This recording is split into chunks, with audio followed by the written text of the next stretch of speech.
We have made it to Friday. This is three-man front on Jox, Pat, Conrad, Landrum. Molly will be back with us on Monday. She's in the wonderful state of Nebraska over the weekend. Is she in a wedding? Is she visiting friends for a wedding? We never know. I think doing? She's got a wedding planning side hustle. That would probably be pretty good. That's big business. It's huge business. What if she's lying to all of us and she's actually getting married? And this was all a cover. Would that You know not what? be something? She would totally do that too. She would invite us to the nuptials? After all we've been through I think over the last 2 years? she'd be worried about the toast, the group toast. Yeah, the toast the other night was kind of awkward. She did not do very well at all. No. I'll go ahead and I'll roast her right now. Well, it's always good to roast people when they're not here to defend themselves. So Yeah. So let's go for it. Yeah, we just after the remote there at the Edge, the NBA draft, we went into Corbeau with Patrick Isbell from 18 South, and all of us just had a little toast, a little cheers, and Molly was in charge of that, and it was, I don't know, how would you describe it, Conrad? Lackluster. The disappointment on your face, and you expressed it. And I was going to say something, but it was like, "Hey, Molly, here, we're doing a toast," and you kind of gave her the floor, and she had no idea what to say. I thought she was kidding at first, but I did too. Yeah, I did too. It's like, "Hey, guys," it could have been just, "Hey, guys, enjoy doing this with you every day." Here's to what did she say? Here's to safe travels home. Oh no, it was we cheersed or toasted to the squadron. Was that what it was? Yeah, I'm pretty sure that's what it was. Me and Pat were so beside ourselves. Yeah, I completely. From It that was point all a in time, blur. I I'm glad just- that you were still paying attention. Yeah, I was. I looked at Landrum. Landrum looked at me, and we're like, "Oh my gosh, what just happened?" Well, I felt bad because she was so excited about giving the toast, and then we were all kind of talking. And when she finally had the floor to herself, you could tell the pressure had gotten to her. She had enough time to think about it. It happens to the best of us. Yeah, it wasn't like we sprung it on her like immediately. It was like as soon as we got into Corbeau, we were standing there and did our orders, and we're all just standing there, and we were like, "Hey, yeah." So everybody, wait, let's have a little toast, a little cheers. Do you give when you go? Have you given rehearsal dinner speeches, toast? Mm-hmm. You have. Mm-hmm. Likewise, me too. Did you go off the cuff, or did you have something on paper? I go off the cuff. I go off the cuff. Yep. Yeah, Which sometimes can get you in trouble. just like You just got to watch how much you ingest before Yeah, the I speech. had an uncle one time that we had open bar before, and the story was great and everybody was laughing, but then the last two lines there were still some people laughing, but I don't know if the pastor was laughing, and I don't know if a certain section of one of the families was. No, I know that they weren't laughing. Yeah, you got to be careful about that. Yeah, and you and I, since we do play-by-play on Friday nights, and we've been fortunate, we've been on the mic for some historic calls from individual schools that we do, and I've never prepared anything. Like if I know okay, this win is a monumental win for the coach or the program or whatever the case may be, I don't have something written out that the moment it does come to fruition that I'm basically reading a script. Right. And the other night when I was watching LSU win the national championship and I was capturing the audio from the LSU radio network and their broadcaster, he had prepared statement. I mean, he had something written out because as soon as LSU won, his eyes went from the field to his laptop and he was reading, which that's completely fine. Oh, yeah. I'm not dinging him for that. It's just the fact that I like to live in the moment, and whatever the first thing that potentially pops in your head, you don't have something that's already prepared. Yeah, I might have a note card with some bullet points. Yeah, just to make sure that completely understandable. Nothing's omitted. Correct. Don't leave anything out. But I'm talking about like every single But word, I hate- comma, pause, everything was already written out. Here's the thing, and I have to do these, and you do too. Some of these events where they have the lectern, Mhm. and they have the fixed mic. Can't stand that. I can't stand it either. I can't stand it. I can't. And maybe it's just my personality. I want to be able to walk around, Mhm. makes me more comfortable, helps me with my flow. I feel like I'm trapped and I'm being interrogated. You and I are just alike because this last year when I was doing the Hewitt Trustful football banquet, I was behind a microphone. Where the year before, I had the headset on with the backpack, and I could wander. You know, I could walk around the stage and do my thing. Give me the wireless mic, yeah, and let me roam. Yeah. So, but maybe next time, whatever the next big event we have, Conrad, you're in charge of the toast. We'll let you do it, Conrad. Yeah, that's fine. I was born for toasts. Do you think she's watching right now and she's furious? I do not. Word will get to her, though. One of our listeners will probably send something to her on social media. Probably right. So on Monday when she's back, we'll make her start off the show with a toast. Yes. Repeat the toast from the other night. I came really close, and this will segue into whatever we're going to be talking about next, but I did come really close to Gremlins last night. Oh, did you? I decided to save it. Yep. For what, Christmas? No. I'll save it for another time when the Braves can't score a run. If you missed yesterday's program, since Molly was going to be gone today, she did a review of Gremlins. She loved it. I think every movie that she has watched this summer has been, 4 stars or above? Yeah, I mean, even going back to last year, I feel like maybe the Benchwarmers movie was the only movie she's seen that she just didn't love. Mm-hmm. Yeah. What's been the worst one?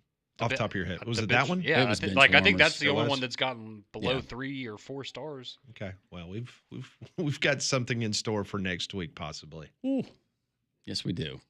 We'll see how that works out. We'll see if we chicken out and go the high road or go the low road. Yeah, Pat was telling me about some of these movies that he used to watch as a kid, I guess. No, that was in high school. Or in high school? Yeah. Interesting stuff. Ask him about the tape that the guy asked him to put together, the VHS tape. That's a great story. And what was actually on it. That's going to be in the it's going to be in the Feinbaum book. I don't know if I would put that in the book. Oh, it's got to go in the book. I can only imagine. That can be that has to be premium subscribers only content. So I'm writing this movie down. I know you don't have your glasses on, but hopefully. Yes. Oh my gosh. Did you see that one? Yeah. I'd like to forget it. Yeah, when Pat was describing, I was like, this is was casual viewing for y'all growing up? Well, Justin Armstrong from Sales, he was adding into the conversation. He was. Well, that'd be good because Justin can bring on a new client and it can be counseling services because she's going to need it after she watches Oh my gosh. She would probably never speak to any of us again if she had to watch that movie. I think it would bother Conrad, to be completely honest with you. Yeah. Yeah, based on what you were describing, don't think I'm renting that on Amazon tonight, just to be honest with you. Well, I think Justin said it's available on YouTube for free. Oh, that's even better. Is it really? That's what he said. We got it in elementary school. Somebody. Whoa. Did you really? Yeah. Wow. Yeah. Wow. Yep. Wow. That's something else. Mm-hmm. Sure Okay. did. All right. So the NBA draft is in the books. Johni Broome goes number 35 to the Philadelphia 76ers. No Mark Sears, no Grant Nelson, nobody else from Alabama or Auburn were drafted last night. How shocked were you, Conrad? You're our resident NBA expert. Just be honest. Were you surprised that Sears did not go somewhere? No, not particularly. And it was similar with Johni Broome too, where, and we'll get to him, but, earlier on in the process, there were a lot of people that thought he might be a first-round pick. And then as it went along, he started to fall a little bit, just like Sears and Nelson did. So, no, I'm not surprised. I mean, look, the reality for Mark Sears is he was a great college basketball player, but he's undersized for the NBA, and that was always going to be something that he had to overcome. And I think for Grant Nelson, there's serious questions about, how much better could he actually be, because we haven't seen that much from him. So, yeah, not a big surprise, but they both are going to have an opportunity to earn a roster spot, and, we'll see if they can make that happen. So 5 players from the SEC, they go in night 1. 8 SEC players go last night. So Broome becomes the first player from Auburn taken by the Philadelphia 76ers since 1984, a very famous one. That would be Charles Barkley. Broome is now the 36th Auburn player ever to be drafted, and he's the 7th draft pick in the last 7 years for head coach Bruce Pearl. Just tells you how much Bruce Pearl has put Auburn on the college basketball map, and he is churning out talent going to the NBA. Mark Sears and Grant Nelson, as we mentioned, they were not drafted, but both did sign free agent deals last night. Sears with the Bucks, Nelson to the Nets. Alabama center Cliff Amore, he did a deal this morning with Toronto. He'll play for Toronto's Summer League team, and then he'll compete for a two-way deal in training camp. Meanwhile, Auburn's Dylan Cardwell agreed to a two-way contract with the Sacramento Kings. Miles Kelly, a two-way contract with Dallas. If you're unfamiliar with the NBA contract status, a two-way contract allows players to split time between the NBA and the G League team. It is interesting that some of the other notable free agent signings last night, players that went undrafted, you had Hunter Dickinson from Michigan and Kansas. He signed with the New Orleans Pelicans, so we could see him with the squadron. Absolutely. That would be huge with Hunter Dickinson. Caleb Love, he's going to Portland. You've got Vlad Golden, who was at FAU, went to Michigan. He's signed a deal with Miami. And R.J. Davis, he is going to go to the Los Angeles Lakers for an opportunity. So there were some big names. Oh, yeah. Not just Mark Sears and Grant Nelson or Dylan Cardwell did not get drafted, but they're going to have an opportunity now to keep playing basketball, or at least there's a pathway for them to get into the NBA or the G League. Yeah, and I think, for Mark Sears in particular, his situation's interesting. Because he's going to the Bucks, where Damian Lillard is their point guard, but he got hurt in the postseason. He's going to miss a big chunk of next year. So you have to think that bodes pretty well for Mark Sears potentially getting that opportunity to have some actual playing time at the NBA level. And they also don't have another pure point guard on their roster, so that may work out well for him. But yeah, for the Grant Nelsons and Cliff Amores, especially Dylan Cardwell, it's going to be an uphill battle certainly, but we'll see what can happen. How did I miss this? And I saw it on AL.com, and I'm looking at it right now, where it was a former Alma Bryant guard, Brooks Barnheiser, who played at Northwestern. He got picked by Oklahoma City last night at number 44. Does anybody remember Brooks Barnheiser? Brooks? Do not. Do you, Conrad? Sorry, what did you say? Brooks Barnheiser, who played his career at Alma Bryant here in the state, or he started his career at Alma Bryant. He went number 44. Not familiar with him. No, me neither. His dad apparently played for Auburn. Wow. Well, good for him. Yeah, 44 going good for to all those guys. OKC. No doubt about it. When we come back on Three-Man Front, we will get into football recruiting. Some big news coming for Alabama and Auburn yesterday in the recruiting world. There could be more news coming from the Alabama front this weekend. We'll tell you what we're hearing on that. Wimp Sanderson at the bottom of the hour. Next hour, Barrett Slee will give the Braves radio report. And at 12 noon, Dimitri Ravanos from SEC Unfiltered, the bubble bath of college football. He will join us in the 12 o'clock hour. All that on a busy Friday. This is Jox.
We were just talking to Damien during the break. I think we've got him potentially watching that movie that we're kind of vacillating back and forth on whether Molly should watch it. He just said y'all are different. He looked at me and you said, why don't y'all watch that? I don't need to see that again. No. It scarred me long enough. No, I would not watch that again, but Molly will. For about a minute. I don't think that she will, but. So are there multiple? Or is it just one? I think there's multiple. Yeah, I think there are. Yeah, it's a it's a series. It's a trilogy. I think there's definitely 2. Yeah. So we'll see. A lot better camera work in 2. Yeah. This was way before HD, by the way. So. Well, based on the YouTube clips I saw, yeah. So there are some. That was tame, by the way. Oh, well, yeah. I mean, that. Like when you showed that, I mean, you can see that on TikTok almost every day. Oh, yeah. Like that's nothing. Oh, did you see the guy in Louisiana? Yeah, the cherry picker working on the traffic light? That was scary. He's okay, thankfully, but. That's why you buckle in, you wear the harness. You never know. Safety first. You say, I'm not going to fall, but you didn't know that 18-wheeler was going to knock you upside down. Glad he's okay. Yeah. All right, so big recruiting news in the college football world for Alabama. They are now up to number 11. They jumped up 23 spots from yesterday. They were 34th in recruiting, according to the 247 composite, because when you get a 5-star running back and a 4-star tight end yesterday, as Rodney Orr predicted on this show yesterday at 11 o'clock, both Xavier E.J. Crowell and tight end Max Sutter from Dunlap, Illinois, both are now heading to Tuscaloosa, Alabama, and it could get even better this weekend.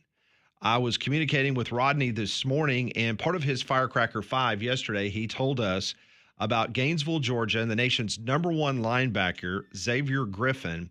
He is going to announce on Sunday at 3:45 where he's going to go play. It's either going to be Alabama, Texas, Ohio State, Florida State. Those are the schools that have been heavily involved in his recruitment. He was in Tuscaloosa from June 6th through 8th, but also visited Ohio State, Texas, and Florida State in the month of June.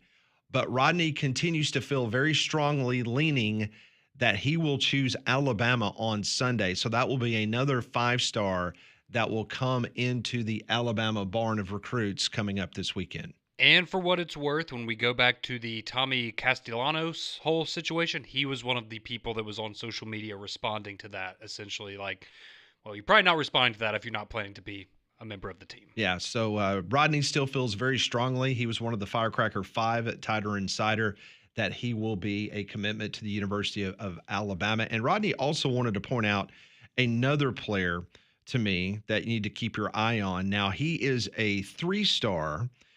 Tuscaloosa's Hillcrest 3-star linebacker, Zay Hall. He is going to announce today at 5 o'clock. He's going to be on with Gary Harris there at WVUA Television, live from Hillcrest High School. He's 6'2", 237. He ran a 4.55 at Bama's camp a few weeks ago. He's choosing between Alabama and Virginia Tech. So a lot of people believe that he will stay home and he'll play at Alabama. I remember this young man. We played Tuscaloosa Hillcrest last year, and you could pick him out real quick. Very talented young man. So he is going to announce this afternoon on WVUA with Gary Harris. So we'll see if that does indeed come to fruition. He would be an inside linebacker. That's what Alabama is currently recruiting him. So it seems like linebackers are really at a premium. It does. That's it. These days. And I know Alabama has made a concerted effort. They really need help on the interior with the defensive line and just pass rush. But getting some of these extremely athletic linebackers, and if I'm not mistaken, Anderson, was he not recruited as maybe an outside linebacker? Will Anderson? Yeah. Yeah. And then they obviously put on weight, put him on the edge. And yeah, the rest was history. But then you saw even later in his career, they tried to drop him back into coverage more and get a little bit back to that kind of. Well, you think about Alabama and the situation they would have been in had you not gotten the Diego Pavia rule, right? With Jefferson, allowing him an extra year, coming back is big, and then also the injury last year, to Lawson. Yeah, but they would have been in a much different situation had that not happened. Auburn got some good news yesterday, and this apparently came out of the blue. I'd never heard of this kid Just before. reading some excerpts from Auburn Undercover yesterday afternoon. Nazareth, Pennsylvania high school quarterback, 4-star, flipped his commitment from Penn State to Auburn. Peyton Falzone, he is listed at 6'4", 200 pounds. He's ranked as the number 183rd player in all of high school football, the number 11 quarterback, and he's the number 4 player in the state of Pennsylvania. He has decided that he's going to come south of the Mason-Dixon line and play for Hugh Freeze. I was watching some of the highlights yesterday, and you can't ever tell. I know that Pennsylvania, it's not terrible when it comes to high school football. You've had some really good prospects come out of there. He's got wheels.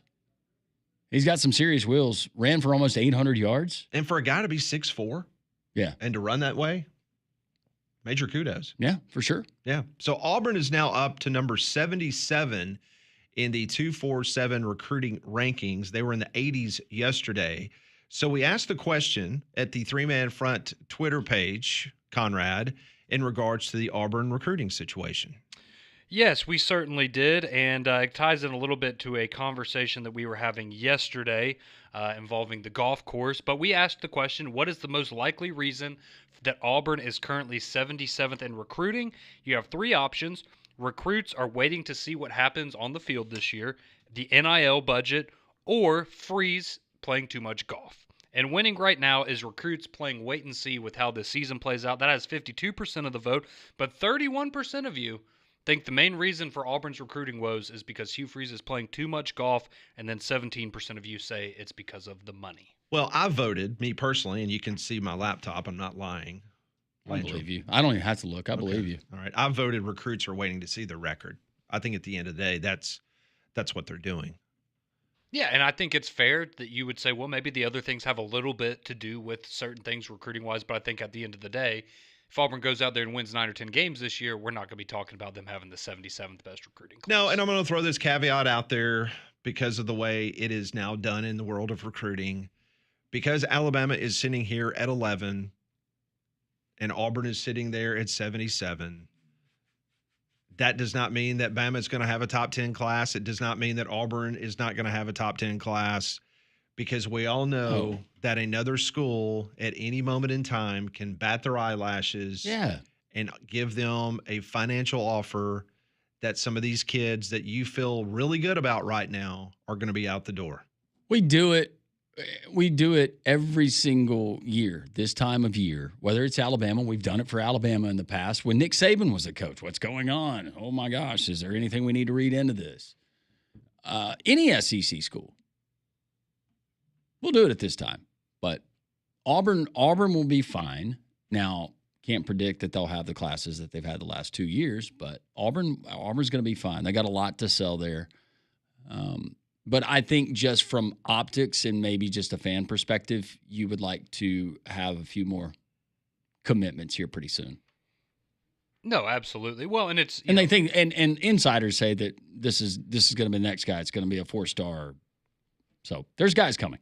Yeah, no, I know there's a 4-star edge rusher that Auburn's hoping to get a final word on here in the next couple of days. But it goes both ways, right? If your team's not recruiting well right now, you pull out a lot of these things can change. People are going to decommit, recommit. It doesn't matter right now. And then conversely, if you do have that good recruiting class, everyone's going to remind you, hey, no guarantee those guys are going to stick around. Think about Billy Napier and Florida.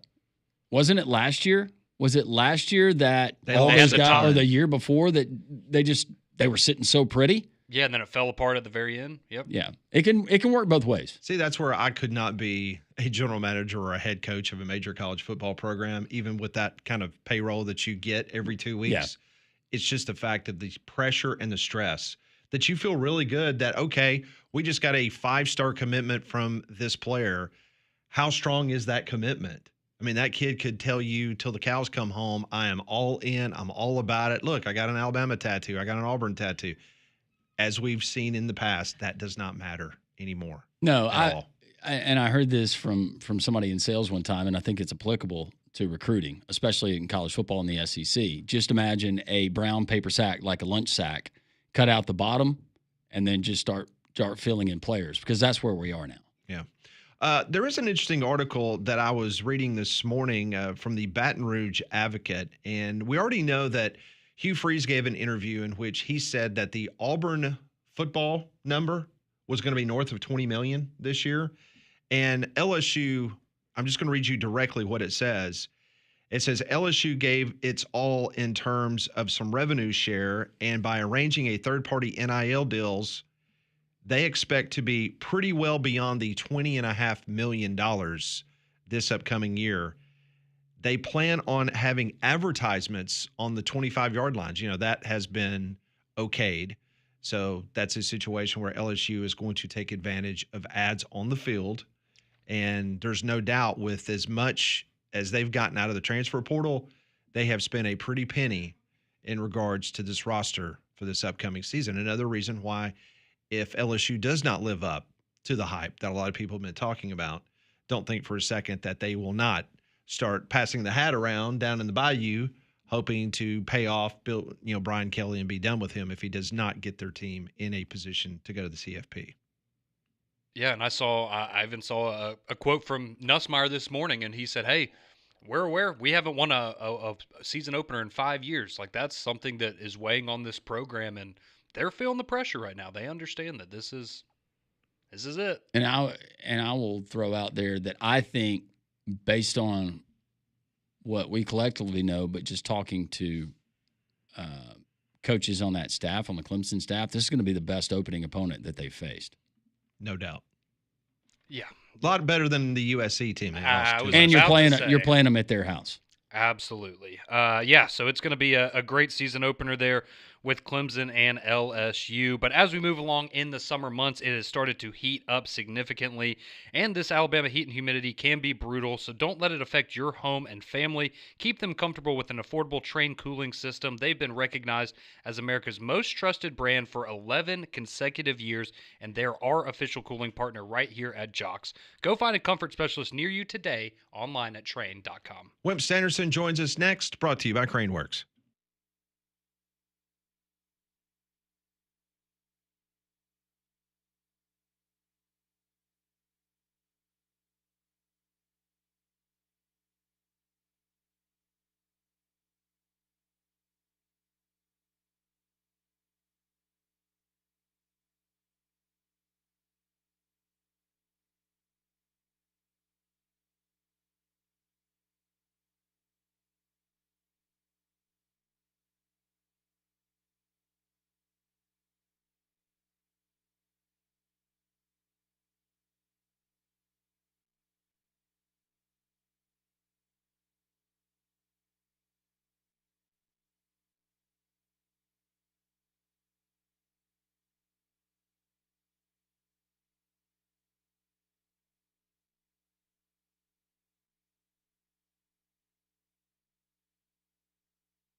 It is 10:34 each and every week. We are blessed to be able to have a great conversation each and every week. Brought to you by Crane Works, Coach Wimp Sanderson. Lift it, load it, grade it, grind it, move it, haul it, rig it, dig it, Crane Works, Rental Works, yeah, the big dog's got it. Wimp Sanderson on Three Man Front is brought to you by Crane Works. Lift it, buy it, rent it. The big dog's got it. And now, Wimp Sanderson. I faced it all, and I...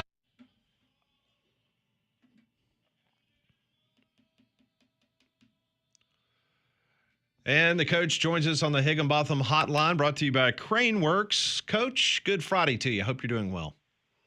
Yeah, I'm doing okay. I'm not going to tell a story about any celebrity that I've seen. Oh, that was a great Olivia Newton-John story last week. Yeah. Well, I did go to Japan with Joe Hall, the Kentucky group. Joe B. Hall. And I went there. Yeah, I went with them. Then I ran into Dolly Parton.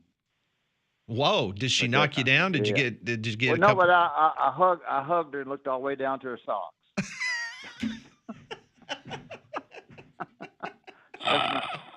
That's my story for the day. If you're real. Wow! Let's just drop the mic. That was a great segment, Coach. We appreciate you joining us here. Wow, that's a great story. Wow, that is really I think it's going to be difficult for people not to jump the rules some way in this NIL deal with these three people with this committee that's got to investigate everything that they do. And then I go to think, and already they do a little something to outdo the other guy. And then somebody gets in and they do the same thing as the other guy did. He said, I did exactly what this guy, you did. Because it was Alabama, you let them in. Because it was Vanderbilt, you didn't get them in. That was us, Vanderbilt. I think it's going to be a headache, don't you two guys? Yes, it's going to be. It's going to be a mess, Coach. It's not going to be. All they've done is rechange the name of the NCAA, and we all know that they've been neutered the last couple of years. So even if you come up with this new flashy name of this new sports commission, are they really going to have enough chutzpah to go after people? And I don't think they will. Money's too big now. Yeah. Yeah, I don't. I think it's going to be more difficult. People think, people are going to try to do everything they possibly can to go to the general manager and tell the general manager, tell coach, I got to do a little something to try to get this guy. Now I know there's supposedly a pretty stiff penalty if you get caught, and I'm not saying that anybody's going to do it. I just think it's there. The agents are getting so much money now, 20% and so forth. They do everything they possibly can to help the coach get them because they're going to get their cut, and I think it's difficult. Coach, something that's been blown up this week. I want to get your thoughts on Hugh Freeze, his golf play. Yep, I heard. How much did you play when you were the head coach at Alabama? Obviously not in season, but how much did you play? I didn't play much. CM played every Tuesday. When I was assistant coach, Tuesday, he played every Tuesday or Wednesday. I didn't give a crap if we had Bill Walton come in. He played because I did most of that recruiting stuff. So he played every Tuesday, and sometimes he'd play on Saturday. I played a little bit. I might play once a week occasionally if the mother or something was not coming in, or I wasn't going to be able to see the mother and daddy until that night. You can always take, back when cell phones weren't there when I first started, and I was there so cotton picking along 32 years, I guess. They came in, and so you can make calls and receive calls on there, and I think calls are important. I think contact is important. I don't know that you got to stay in touch with them. I don't know that playing golf that is going to hurt you that much. If you handle it in the right way, and your assistant coaches tell you what the trip of this guy, what his trip is going to be like, what he wants to see, and that kind of thing, I think you're better than most people think. Had they won a bunch of games, they would have said, "Boy, I tell you one thing, playing golf really helped him because he was able to be loose, goose, did good." So I don't know the answer to that. I heard your show yesterday. I hear it every day. Try to, and you muddled it around. I don't really know. I wouldn't have played that many times, but that's it. I was assistant coach for 20 years, and so I had the job of having to get them. And then after I got the job for the 12 years I had it, I was careful about it. I didn't play a whole lot, but CM played a couple of times a week. Well, and you mentioned it, Coach. The biggest difference nowadays is that you didn't have the internet back then. You didn't have flipping cameras on a cellular phone, and so nowadays, or message boards. I mean, think about that. And so now, I mean, that's the thing that got me, and this is just my personal opinion, but it's the fact that Hugh Freeze has been a coach in this league. Hugh Freeze understands that you're under a huge microscope, and anything you do is going to get blown out of proportion one way or another. And if your team's not winning games, that's a problem. Yeah, well, he saw that at Ole Miss. He did. His two factors were, of course, and I like Hugh. I know him fairly well. I do Jimmy Raines' banquet. He was there. I visited with him for a few minutes. I think, I don't know. I just think you have to be a little bit careful. Had he won a bunch of games, it'd been different. Speaking of Auburn, the thing I don't like about Auburn this year, and I'm not anti-Auburn at all, is I don't particularly care. I know I'm kind of changing the subject on you, but while we own Auburn, I don't like over Baylor. Number one, I don't like their schedule. I don't like where Georgia. I don't like their whole. I don't have it in front of me, but I studied it some. I don't particularly care for this kid. I think he'll have a tough time. They got 3 quarterbacks. I forgot Alabama's got 3. If you just look at it, you guessed Alabama's 3 has probably more skill level than the ones at Auburn, but I don't really know. Something, and I'm going to jump around with you because I'm a jump around guy, I guess, because you stopped me and cut me off. But Alabama, Florida State's piled in a bunch of guys. And I don't know if they're good or bad. Gus gave Alabama a tough time. The players did. He ran some good stuff down there. Auburn is a very hard place to play. And so that Gus being at Florida State, which is also a pretty hard place to play, and being the offensive coordinator, what are y'all's thoughts on that game? I know you've already talked about it, but sometimes we have new listeners. On the Florida State game? Yeah, on Florida State. I think it makes it a little bit trickier with Gus and having that time to prepare and him just focusing on the offense. But I still don't think it's hard for me to imagine that you can flip a light switch from a 2-10 team a year ago. I think one of the mitigators has got to be playing there at Doak Campbell, but I like Alabama.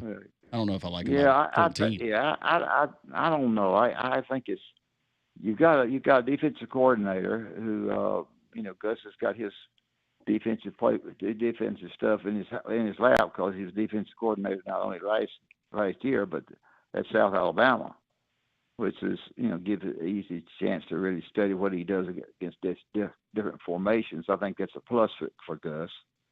I don't know. I think I can't decide about that particular game. I really can't decide about Auburn and Baylor. Baylor can beat you out there if you don't play. Quarterback-wise, when you have a new quarterback with an offensive line that's new to them, I think it's going to be hard. I know I've jumped around from your question, but I don't have all the answers to anything right now. Hey, I wanted to ask you, Coach, the NBA draft wrapped up last night, and Mark Sears was undrafted. How shocked were you, surprised that he did not get the call the first 2 nights of the NBA draft? Not real shocked. I thought I would be towards the end of the year. I went down to the Alabama golfing thing that we had for 75 years, sort of visited with people that were closer to the program than I am, and I don't know his recommendation. Many things the guys make up their mind. I wasn't sure. I thought he would go late second. He may be getting a better deal. He's gone with somebody, and he's undrafted. He was undrafted. I thought Broome was drafted at number 35. May have been a little bit may have been a little bit of a surprise for me. Have y'all talked about that this morning? I hadn't had a chance to hear you. Just a little Broome- bit. Just a little bit. Broome's at 30. Broome's at 35. Right. He plays below the rim, and I think if you work hard, you can defend his outside shot. I don't care. You know, the whole key to playing basketball now is to be able, yes, to shoot the three, but the whole truth of the matter is you got to defend it. If you defend it, you don't have to shoot it as well, and you also have to defend the dribbler. That's where I thought Mark Sears might really come into play, because he'd take it to the basket and get somebody else trying to help on him. He'd throw it to that guy for the 3-point shot. Obviously, I was wrong. I never, I got calls all the time from, when Derek McKee and all those people I had, Buck, and I had a zillion of them. And I'm not very good at telling you who can play and who can't. I like guys that can run. And that was the key for me, and shoot it. I was not totally shocked that he was not selected, but he did get picked up, and so did Nelson. He got picked up, so it's just hard. I'm not telling you much, but I really don't know the answer to those things. Nelson is good and bad, and when he's good, he's good, and when he's bad, he's bad. And I don't really know. I'm a big schedule guy. We played 18-game round robin. They play 18 games, but they play 3 games twice. And a couple of guys in the conference office are friends of mine. I thought maybe that Arkansas and Kentucky would play twice, just because I thought it would bring something. They're not. Yeah. They're only playing once. Have y'all talked about that at all? Not that in particular, but I can see your point there. Yeah, because that would be obviously that would bring in more than just your Arkansas and your Kentucky fans. That would Tennessee's got Kentucky and Florida. There's 2 of their 3, and the third one's Vanderbilt. They try to even it out. Of course, Alabama's got Auburn, Mississippi State, and shit, I know them better than I know y'all. I can't think right now who they got, but that is kind of interesting to me. I had thought that Alabama had a very good home and away schedule, and studied a little bit before I came on the show. I didn't have much time, but the schedule is so darn important. So I don't know on my show, give me y'all's thoughts on Auburn Baylor, please. Coach, we will do that. If you can hang on, Yeah. for a second, we will do that as we continue our visit with the coach, Wimp Sanderson, presented by our friends at Craneworks.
10:51, three-man front on a Friday. Landrum, Pat, Conrad, and the coach, Wimp Sanderson, continuing our conversation with Coach, presented by Craneworks on the Higginbotham Hotline. Coach, continue your thoughts, Auburn and Baylor in the opener.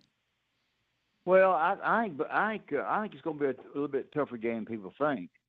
I think quarterback-wise, the guy from Oklahoma should be good. They've got three quarterbacks there, and you don't have time to experiment that first game. You got to pretty much go unless he just falls on his face. So I think it's I should have Auburn's schedule in front of me. I apologize, I don't. But I think both of Alabama and Florida State and Auburn and Baylor are games that you better be careful with. I don't know how much y'all have talked about it, and I'm not saying anything's very good because I've left it in the dark. But they're not winnable games real easy. No. That way. Pat was on a show out there with the folks that have a website, and they cover the Baylor program just the other day. But not only those guys, but national guys, you're getting some buzz with Baylor that they're going to be a lot better this year. No, that is a tricky, tough game for Auburn to open. Yeah, their schedule is. I studied it earlier, and it's not. This is according to where things fall for you so much. Certain games need to fall at certain places for you to be a little bit better. You don't really stir that up with your team, but you worry about it with your staff. So you hate to put it on one game, Coach, but it almost it'd be unfair to do it. But you win that game, that puts some wind in your sails moving forward because you got some other tough road games. But if you lose that game, you've got a lot of guys still on that team, and you wonder if the mindset of here we go again starts setting in. Yeah, and you jump around to Alabama. We'll jump around to Alabama. Nobody they keep them all. Some people think, well, they keep them all because they're soft. I don't think that. They keep them all because they were good to them and so forth, so on. Keeping them all is good, but you don't need to keep them all and lose, of course, and because that's. I think it's a big game for Alabama. Sure. Because you lose two games last year to teams that people don't think are any good, and they with the transfer quarterback who came in at Vanderbilt was pretty good. So yeah, I think it's a huge game. I don't think it's the end of the world, but I think it's a little bit bigger game than people think. Well, Coach, we're out of time. Tell us about our friends at Craneworks. Well, Craneworks is outstanding. They can come in and build it up and tear it down. They'll bring an operator with them, whether it be in Mobile or David and them are terrific, and whether it be in Mobile or Huntsville or Birmingham or wherever it might be, Craneworks can do the job for you, and they'll build it up to the way you want it. Rental Works the same way. Rental Works is very, very good. I did some of that when I was earlier, and we bring in something and try to do it myself, but they bring an operator with it when you rented it, because as soon as that operator left you had to do it by yourself with his knowledge. So go by Craneworks and do it. Appreciate you guys having me on. Didn't tell you much, but I'm struggling a little bit, so we'll see. Coach, we got people texting saying love Coach's segment every single week. We love you. All right, thank you. All right. Bye-bye. Bye. Coach Wimp Sanderson, presented by Craneworks on the Higginbotham Hotline. You deserve solutions that are built for you. Higginbotham's your one-source solution for insurance, financial, and HR services. The Braves that has split a 4-game series with the Mets. Are they going to be buying? They're going to be selling? Where is Barrett Sallee this week? He was relatively optimistic last week. What does Barrett tell us? We'll find out next. Three-man front on a Friday here on Jox, JoxFM.com, the Jox app, and wherever you find people stream.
It is hour number 2. Welcome back in. This is Three Man Front on this Friday. Appreciate Wimp Sanderson joining us. An extended segment, 2 segments on the program brought to you by Crane Works.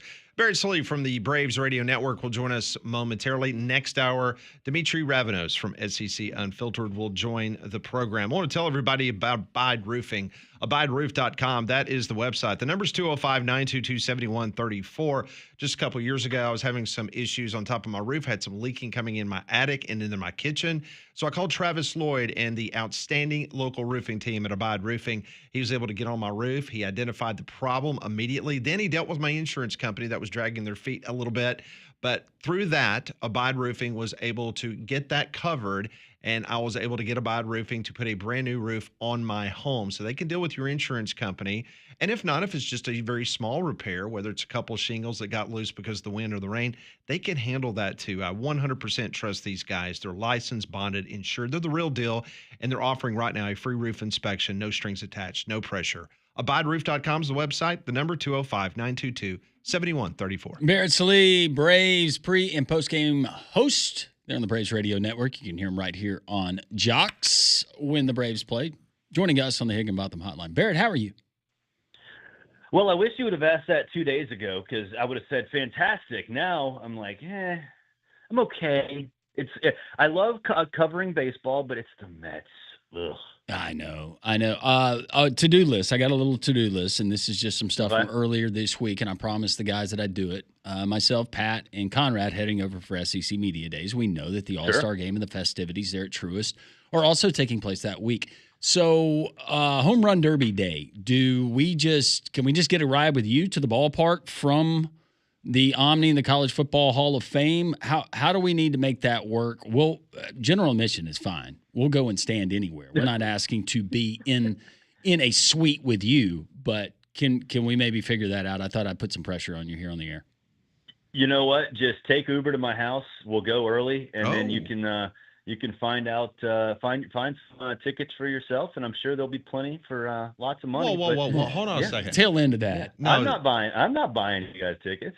No, we're not asking you to buy them. No, we thought that you just had a whole book of them. Yeah, I mean, you're a big wig at the Braves Radio Network. I mean, listen, Landrum and I we can pull cable for you, brother. Like, we'll do whatever's necessary. I will dig through the office. Usually, I would imagine behind the whiskey bottles in one of the guys' offices there might be some, but I will. I'll do some digging. I can't promise anything, but if you guys do go, I will drive to the Omni and pick you up. How about that? You are so awesome. Yeah, and I want to see Ronald Acuna hit some bombs, and hopefully not. My biggest thing is he's going to pull an oblique. No, gosh, please no. If I say it, maybe it won't happen. Please don't. Please don't. All right. I will tell you though, like we were talking about it, how if you're a lefty, there are going to be some cool landmarks that you can hit, like the Chop House, and someone's going to try to hit the Omni Pool. I've been at batting practice when they've been like, just trying to show off. I've seen Ozzie Albies and Sean Murphy go above the Hank Aaron Terrace and off the 50-50 raffle sign. So there aren't many landmarks over there, but there are a few that will make people make their jaw drop. All right, let's talk about the upcoming homestand. It's the longest homestand of the year for the Braves. It's a 9-game homestand. Starts tonight against the Phillies. The Phillies, like the Mets, they have not played very well over the last couple weeks. Give us a little preview of this series upcoming starting tonight. Yeah, I think the pitching matchups kind of favor the Braves, which, I mean, I know this is an interesting game with Bryce Elder going against the rookie for the Phillies, who actually might be trade bait. But he's like the Mizorowski type phenom in the Phillies system. He just hasn't necessarily gained the traction as some of those other guys. But he's really, really good. So it'll be fun to see what he can do. And Bryce Elder, last outing, but he actually, has been pretty good this year, at least as a fifth starter. And then you get the Spencers. So the matchups do favor the Braves, at least in 2 of the 3. And then tonight, just throw your hands up like, I don't know. But the problem with the Phillies is that lineup scares the absolute crap out of me. The first 5 for the Mets were fine, and then it dropped off big time. But that 1 through 9 for the Phillies is just brutal. So they've got the ability to turn a one-run inning to a 5-run inning very, very quickly. So that's what I'm scared of. But the pitching matchups, especially if Spencer Strider continues his progression, I do feel pretty good about that. The bats just have to pick it up. I mean, it wouldn't surprise me at one point this weekend if Snit just basically throws his hands up in the air and shuffles the deck, because you can't have 3 automatic outs at the bottom of the lineup and Ronald Acuna just knocking himself in. That's just not going to get you anywhere. Scale of 1 to 10, where is your dislike for Bryce Harper? I don't have a dislike for Bryce. See, Harper I do. He's all. really good. I respect him as a player, but the problem is, and he plays with that swagger. And if he was playing for the Braves, I would love him. But he seems like he has been a Braves killer at pivotal moments. See, he has been, but like I look at him and I'm like, I look at him with respect. I'm like, dude, I respect him. You. Like, that's all.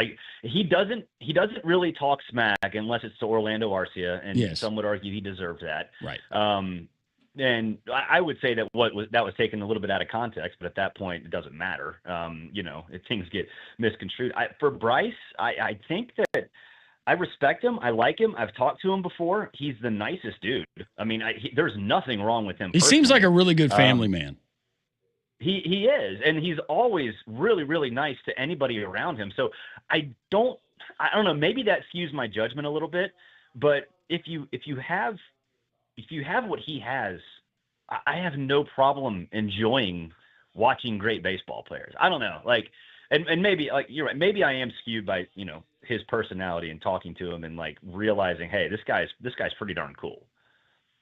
Barrett Slade joins us from the Braves Radio Network as he's previewing the big homestand coming up for the Atlanta Braves. They just got through with a split with the New York Metropolitans up there in Gotham. All right, so let's talk a little bit about the trade rumor mill in regards to Atlanta. The general manager, I don't know if it was on y'all's station or did a podcast in which he basically said, hey, we're going to be buying. Like, we have not changed our attitude moving forward. So if that were the case, give us a couple of positions of need. And if there is a trade worked out, does the Braves have enough capital in their minor league system to be able to get somebody at a major league level on somebody else's roster? Yeah, he did say that with us, and I was very stunned that he was so definitive. Like, we are going to be buyers. We're not going to be sellers. We are going to be buyers. And I was like, wow, that's pretty emphatic. I mean, that means he has to be buyers. I mean, he can't go back on his word now. Starting pitcher is a big one right now. Charlie Morton, Merrill Kelly, or whatever. We can't have Didier Fuentes or maybe Hurston Waldrop if they decide to go that route. You can't have that if Chris Sale is out for a long time. And I'm not saying Chris Sale's out for a long time, but he's older and ribs are tricky. Usually those two things don't go together very well. So starting pitcher is big. I think they'll do that sooner rather than later if they do go about. And look, you're talking about 1-year rentals, right? Charlie Morton would be a half year. Merrill Kelly would be a half year. Zach Gallen would be a half year. So you can take on some money, and it doesn't really hurt you all that much, especially since you saved, $6 million on Jurickson Profar. So that would be the one that's most pressing right now. Bullpen, I don't think they're going to be that assertive about it. Certainly they want another arm or two back there, but I think they're okay with where they are in terms of important players, like the Dylan Lee, the Pierce Johnson. They are fine with those guys. They've got to do something from an outfield perspective, because basically it's Jurickson Profar. He's the last hope. Like, he's the last hope. Save us, Jurickson, because at this point you can't trust Michael Harris, and you've got to find somebody to do something in terms of getting on base. Michael Harris has the worst on base percentage of any qualifying center fielder. Any qualifying outfielder, actually. Barrett, what is wrong with Michael Harris? Why did he his swings at times are horrible. It is. I don't know if he's not seeing the ball or whatever, but he is taking pitches right down the middle and swinging at pitches that are 6 inches outside the strike zone. No doubt. I don't know. I don't get it. I don't understand how he can be so bad right now, because we saw him carry a team for a month and a half last year in August and September. Yeah, it was him. He was a reason why the Braves got to the playoffs. And I mean, he hasn't walked in a month and a half. A month and a half. Like, dude, just stand there. Be a little leaguer. Just stand there. They're not going to throw you a strike. Well, and he's so good in the field, and it's a shame that, and you look at his stats, his average is horrible. It might be down below 210 now after last night, but he has not been good at the plate. But as far as potential outfield guys, and I think he would be great in left, but I don't know they're going to deal him. It would be Jared Duran. I would love Jared Duran. I would too. You can't deal Michael Harris because no one will take on his salary right now. He's never been at this low. The thing about, you mentioned the defense. Eli White's still a plus defender, right? He's not Michael Harris, but from a statistical standpoint, he's still highest 75 percentile in basically everything that matters in center field. So if you're basically a black hole, if everything you are as a hitter just gets sucked in and you can't do anything, you got to do something. Your defense doesn't matter, right? If you're not getting on base. So, Michael's got wheels, but if he's not on base, doesn't matter. Eli's got wheels too, and at least he gets on base, So I've been talking about it for 2 weeks. You got to sit him for a few days and just say, decompress, go do whatever you want to do. You don't even have to show up at the game. Just decompress. Something like that needs to happen. And I think the defensive aspect of his game, it's great. It's awesome. But you can't have great defense and literally nothing hitting. Nothing. And that's what he's providing. He's not even getting quality outs, not even getting productive outs. So, you can't trade him. You could send him down. I don't know if that would do good or maybe hurt his ego to a point where he struggles even more. I threw this out on our show yesterday. At some point, maybe do you try Jared Kelenic again? Oh. Like, this is where we are right now. Like, and I'm serious. No, though, I know. Landrum. I know. What do you do?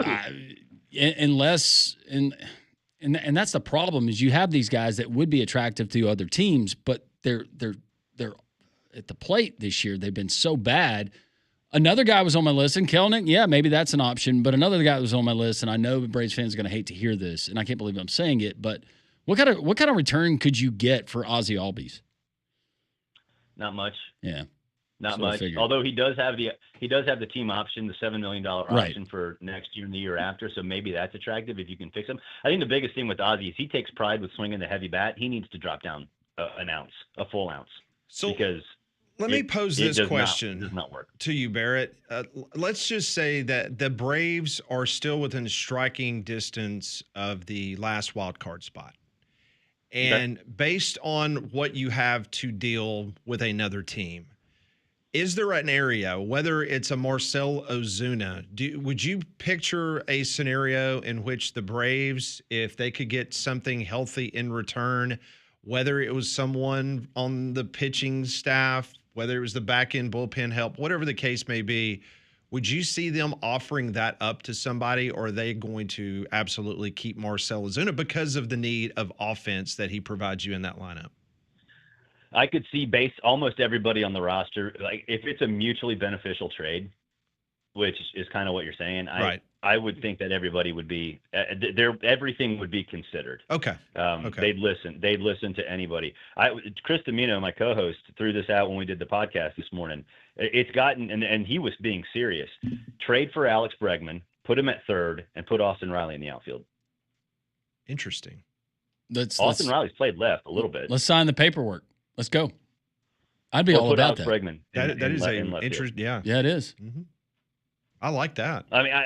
I think it's can Austin play left field? He did a little bit. He's a good enough athlete. He can run. He's actually pretty darn fast. But who would the Braves have to get? Like, who the Braves have to give up to get him, though? I don't know. That's Swelly? the problem. But he'd be a rental now. Yeah, they're not giving up Swelly. No, you cannot have him. And again, this is not a shot. And the reason I asked this question is because you know the system better than I do. But when MLB Pipeline has Atlanta as the 26th or 27th best or worst, whatever you want to say, farm system in Major League Baseball, you don't have a lot of pieces that's going to excite a lot of Major League Baseball teams that are looking for, That Major breaks League John Baseball ready. Schuerholz's heart. Yeah. Well, imagine being a Red Yeah. Sox fan. Oh, we traded Devers and Bregman away in back-to-back months. Well, I've seen Crochet's name mentioned for Atlanta, but my question is, who is Atlanta willing to give up to get Crochet? I mean, that's I don't know if they would give Stock. up a lot because he's so expensive. Yeah. He's so expensive. My thing is this, and this is a conversation. This is a question that I haven't heard anybody talk about. Like, certainly not within the organization. But how married are you to Nick Allen? Because if you're married to Nick Allen, which I'd be fine with because he's so good defensively, do you trade Nacho Alvarez, who's one of the top prospects Yeah. in the system? I wouldn't rule it out because. And look, I know Nick Allen doesn't hit all that much, but I mean his runs saved is just off the chart. He's got a positive WAR, and he doesn't hit that much. No. It's just unbelievable. He is unbelievable. I had no idea his affiliation with the Boone family until I was reading up on it. Yeah. Which is interesting. But no, he's really good with the glove, and I know that he was 3 for 3 at one point the other night, 3 for 4. or 3 for 4. Yeah. But he's an interesting player, but when he comes up in the lineup, let's be honest, you're not hoping for much. You're not hoping for much, but if you're going to get plus WAR because he's that good defensively, Yeah. could you put him at 8 or put him at 9 and put Profar or somebody at 8 to get people on base for Ronald and just essentially treat him like almost like a pitcher in terms of hitting, a good hitting pitcher. Yeah. I mean, I think that would be honestly, with this team, the way it's constructed right now, I don't see that much of a problem with that because Nick Allen is so, I mean, he has won them games with his glove, period. Like a lot of games with his glove. So if that's going to be the case, you can play a little small ball with him and knowing that he can actually hit a little bit too, if you need it, I wouldn't hate that. That is Barrett Salee. You can hear him on the pre and the post game show on the Braves Radio Network. Hear it all weekend long right here on Jox. Listen, Barrett, have a great weekend. Should be a fun series. 9 straight. Yep, 9 straight. 9-0, right? 9 straight. 9-0. Phillies, Yep. Angels, and Orioles. So Yep. That's what you 9-0. It's happening. And thank you for the offer for the lift. We're going to take you up on that to the All-Star festivities. All right. thanks, Definitely. Barrett. Take care. All right. See y'all. See ya. He joined us on the Higginbotham Hotline, your one-source solution for insurance, financial, and HR services. 4th of July coming up next week. Our friends at Dobbs Ford, they're not going to take the day off because they know many of you have the day off, and it's a great chance for them to meet you when you go to the lot there on Parkway East here in Birmingham. Dobbs Ford, wonderful family folks. They're going to be serving up hamburgers and hot dogs on the 4th, and you can check out their outstanding inventory, Alabama's largest showroom selection of F-150s, Broncos, Explorers, Mustangs. How about one of those expeditions like my little sister bought? You can check it out. Dobbs Ford, Birmingham.com. That's DobbsFordBirmingham.com. They'll beat any competitor's price. Get in and see the Goshen family and all the fine folks at Dobbs Ford. When you do so, tell them Landrum from Jox sent you. So what's the deal with ACC quarterbacks talking about the University of Alabama? Well, Cade Klubnik, he has opened his mouth and said something about Ty Simpson at the University of Alabama. I'll tell you what he said next on Three Man Front.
So, earlier this week, we spent a lot of time talking about Thomas Castellanos, what he had to say about the Alabama Crimson Tide. First game of the year as Florida State will be taking on the Alabama Crimson Tide. They're at the new and improved Doak Campbell Stadium. Well, another ACC quarterback has opened their mouth about the University of Alabama. This time, the starting quarterback for the Clemson Tigers, Cade Klubnik. He gave an interview to On3, and he said the following. I've got so much respect for the guys who are staying loyal, guys like Arch Manning, Garrett Nussmeier, Drew Aller, and Ty Simpson. Those are the guys that come to mind, the guys that believe in the program and believe in the culture that they're at. Just chase to get better every single year. There's a reason that those four are some of the best quarterbacks in college football right now. Guys that have stayed loyal and have put their noses to the dirt and just went to work, and those are the guys that I respect so much. End of quote. Careless comments from the Clemson quarterback. That will be How could you be bulletin so board material. foolish? Bulletin board material in Cade, T-Town. You've been coached better than that. You were raised better than that. How could you just dare say anything positive about other quarterbacks in college football? I've got so much respect for the guys who are staying loyal. Guys like Arch, Garrett Nussmeier, Drew Aller, and Ty Simpson.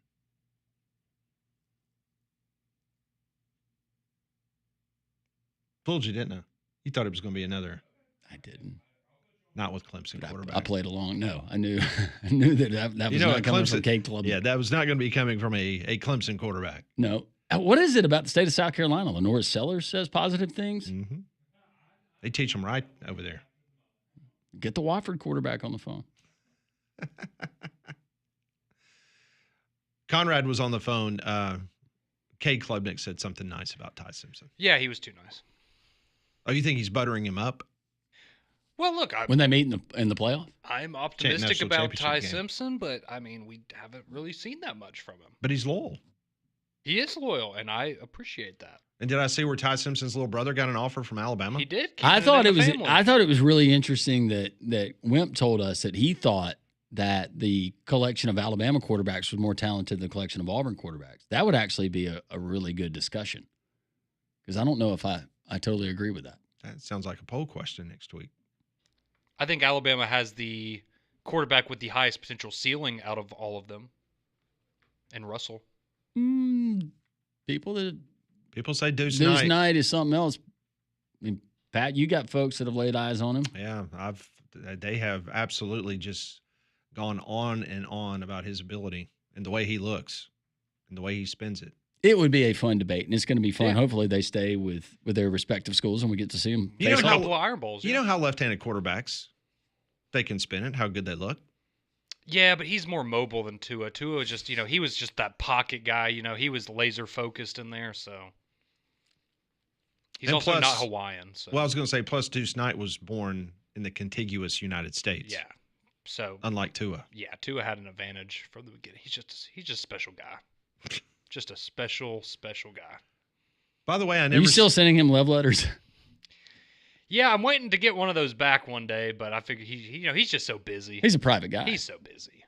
1-800-239-WJOX. Let's go to Chris. Chris, happy Friday. Hope you're doing well. So it's all good till Conrad fumbled once again the ball. When Bama signees come on, he didn't play his chime, but I mean, Thank you for he's on reminding the us. verge of getting benched. Thank you, Chris. I mean, we go over this stuff in production meetings with Conrad, and he is just so arrogant. We were going to He let just it go doesn't because it was listen. a Friday, but thank you for pointing that out. No problem. It's just more so I want to talk about first of all, when I don't understand the Auburn fan base outrage until like I guess yesterday because of recruiting.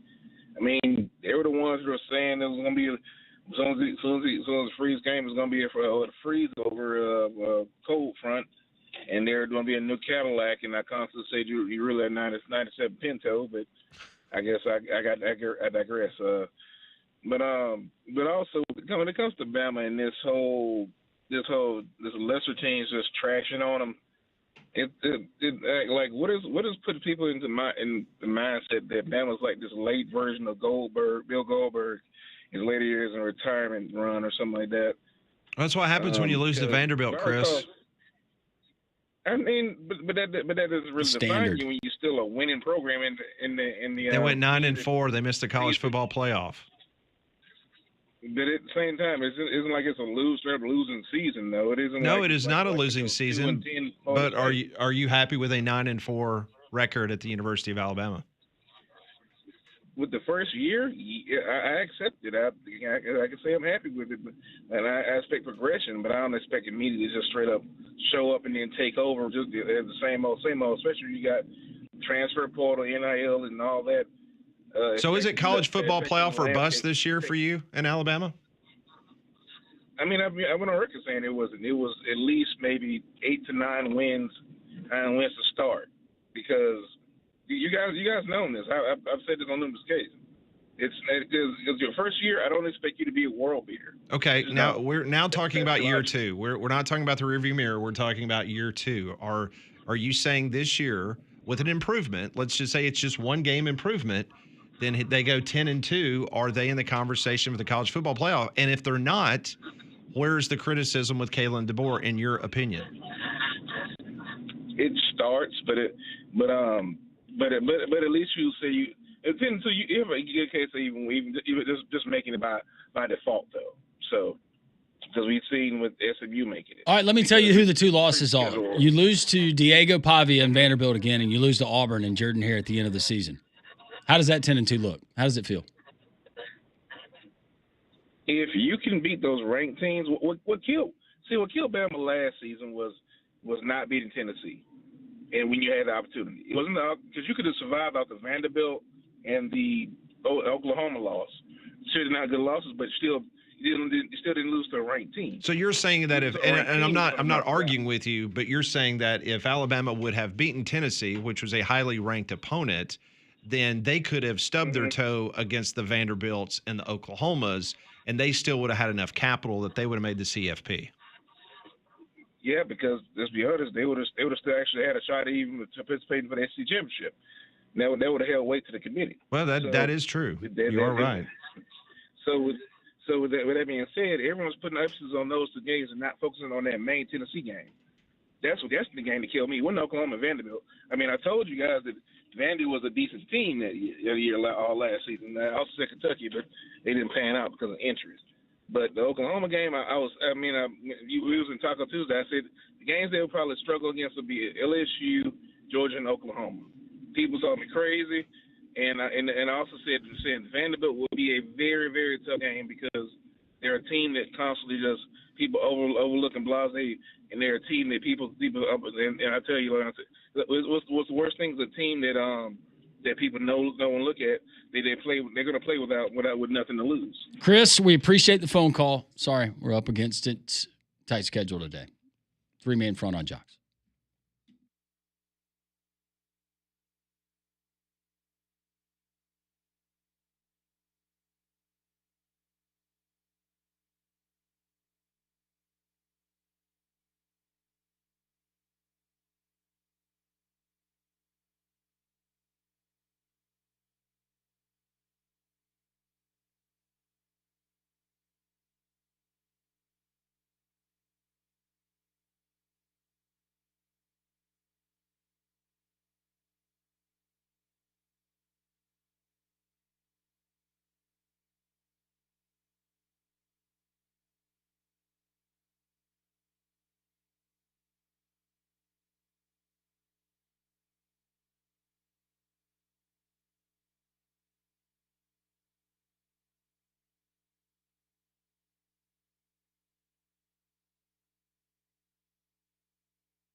11:35, three-man front.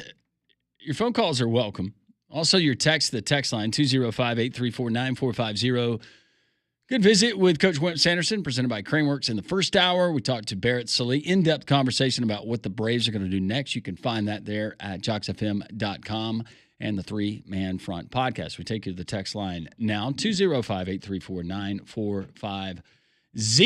And going back to the comparison of quarterbacks, Alabama collection of quarterbacks with Austin Mack. You got Keelan Russell and also Ty Simpson for Auburn. Jackson Arnold, Deuce Knight, Ashton Daniels. This one coming from the state of Florida. Deuce Knight didn't play in 6A Texas football and win back-to-back state championships. From what we've watched, Jackson Arnold might not be any better than Ty Simpson. Bama quarterback room clears Auburn easy. LOL.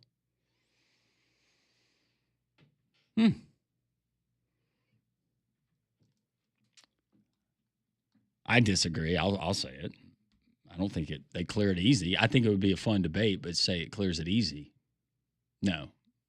By the way, Arch Manning, the guy that everybody's lauding, he didn't play 6A football in Texas. No, he did not. And if you read Bruce Feldman's article in The Athletic, the family purposely wanted him to go to a smaller school and to be out of the limelight and to develop as a young person and also as a top quarterback. So, no, he was not playing the best competition in the state of Louisiana. No, he did not. Robert reminds Alabama fans, as hard as it is, fans, you got to accept what happened last year. It's time for your show to encourage Alabama fans to move on to 2025 regular season. Forget last year. So Robert is encouraging us to encourage listeners to move on. Conrad. I moved on months ago. I moved on the day the season ended. I didn't want to reflect on last year. It was what it was. It was disappointing, and you move on and you make sure that this year's not a disappointment. Don't let 2024 beat you twice. I mean, we're sitting here talking about all these 5 stars that Alabama potentially is going to get in the course of the next few days and weeks. You lose 9 games again this year, those guys are going somewhere else. Not to mention the fact that you compare the roster that Alabama had last year to the roster of Oklahoma and Vanderbilt, that's inexcusable. I know the ball will bounce funny at times and there will be an upset in college football. That's just the way of the world now. Parity is here. But you cannot, if you're the Alabama Crimson Tide, lose to a program like Vanderbilt and the way Oklahoma's roster was set up last year. That cannot happen. I was about to say, there are upsets and funny bounces of the ball, and then there's scoring 3 points against a team that had a record under 500. Yeah, it's just... That's a completely different conversation. A team that Auburn had beaten and gave that one away. Yes. Just saying. Yeah. No, you're absolutely right. I mean, you made Jackson Arnold a lot of money at Auburn. Yeah. Alabama losing that game. Nate says, happy Friday. Thanks for getting us all through the week. Thank you, Nate. We appreciate all of you. Guys, do you think Kentucky can beat Ole Miss in Lexington week 2? Feel like that's a game they really need. Otherwise, the season will go off the rails. Probably one of their most winnable SEC games. Thanks, Luke in North Carolina. They did it last year in Vaught Hemingway Stadium. Something tells me they go to Kroger Field, Commonwealth Stadium. They can absolutely do it, much to the chagrin of one Pat Smith, who is sitting to my left. Another loss to Kentucky. Firing Kiffin? No. You're not? No. I didn't mean Ole Miss. I just meant you. No. Mm-mm. You happy with him? No, Would you like for him to retire in Oxford? He'll be at Ole Miss long enough so his son will be the starting quarterback for the Rebels. That makes sense. Corey asked, what did Wimp say about hugging Dolly Parton? Oh, it's one of the all-time great lines on this radio show. I did go to Japan with Joe Hall, the Kentucky group. Joe B. Hall. And I went there. Yeah, I went with them. Then I ran into Dolly Parton. Whoa! Did she knock you down? Did you get? Well, no, but I hugged her and looked all the way down to her socks. What a great line! all the way down to her socks. You get those gems every time he joins us. Every Friday, 10:30. Mike agrees that opening line from Wimp is an instant classic. Mark says, to heck with the fans' perspective regarding recruiting. If fans aren't giving money to the school's collective, those fans are not relevant in the scheme of things. Only those fans who help fund a program have opinions that count. Now, through licensing, if you buy a shirt, does that go to the program? I'm sure a percentage of it does. A small percentage, but yes. But to Mark's point, if you're earmarking dollars to go to the NIL collective, you should have a say. I'm not saying that you shouldn't have a say. If you're a fan of a team. Conrad, is this not correct that now at the University of You should be able to Alabama, have an that opinion. Yale, Alabama is being incorporated in the athletics department, that Yale, Alabama will not be a separate cooperative? Yeah, my understanding is they're transitioning into essentially a marketing and advertising Gotcha. branch of the athletics department. Okay, that's what I thought. Yeah.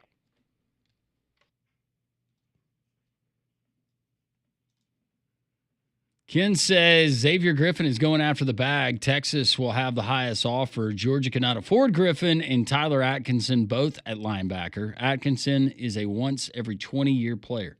Thanks, Ken. I do know that Rodney said on this radio show yesterday that Texas is a team that you do need to, if you're an Alabama fan, be concerned about Texas and their involvement. But as of this morning, I checked in with Rodney before we came on the air, and Rodney still feels very good about Griffin being an Alabama Crimson Tide commitment. And to Texas's credit, arguably their greatest strength this year is going to be their linebacker room, and they are absolutely stacked at that position, and they are putting talent in the NFL, and they're a real threat on top of they can offer more money than anyone else. Drake, another one of our great Jox listeners, three-man front listeners, big Florida fan, says, does Auburn AD need to pull a Florida AD Scott Strickland and announce that Hugh Freeze will be the coach next year? No. I don't think that's necessary at this point. But Drake, thanks for listening. Thanks for chiming in. More text that we will get to as the show progresses. 205-834-9450.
It is 11:46 coming up at the top of the hour from SEC Unfiltered. Dimitri Ravanos, also the host of the college football bubble bath. If you follow that on social media, whether it's Instagram or TikTok, just some great stuff. Dimitri will join us as we will continue our preview of the 2025 college football season. He's got an interesting video that he has posted in regards to Nick Saban. That's always a crowd pleaser. Yes, it is. A company that has kept us pleased at the Roberts House for many years. It's our friends at Stark Exterminators. Summer's in full swing with the bugs, the ticks, the mosquitoes, the fire ants, and the roaches. Don't let the summer barbecue crashers ruin your fun. You got to stop the itching, the biting, and the ant-vasion. Take back your yard this summer with Stark Exterminators. They use the most effective and environmentally friendly solutions available. 100% of your satisfaction as a customer is guaranteed. And Stark has been family-owned for over 61 years. Call today for the free home or business pest inspection. When you do so, one of their courteous team members is going to come out to your home, your place of business, or both, inspect it thoroughly inside and out, address any current issues that you had, like they did with the ants in the bathroom that we had several years ago, and then any problems that could come up down the road. 855-START-NOW. 855-START-NOW or go to starkexterminators.com. Call today for the free home or business pest inspection. And don't forget to mention that you heard it from Landrum on Jox. Yes. Remember this show? Yes. LA Law? This is our legal segment on the show because there was a lot of legal things that happened in the sports world yesterday. I loved Corbin Burnson in that show. Did you? He was really good in Major League. Third baseman. He got a start on LA Law. He sure did.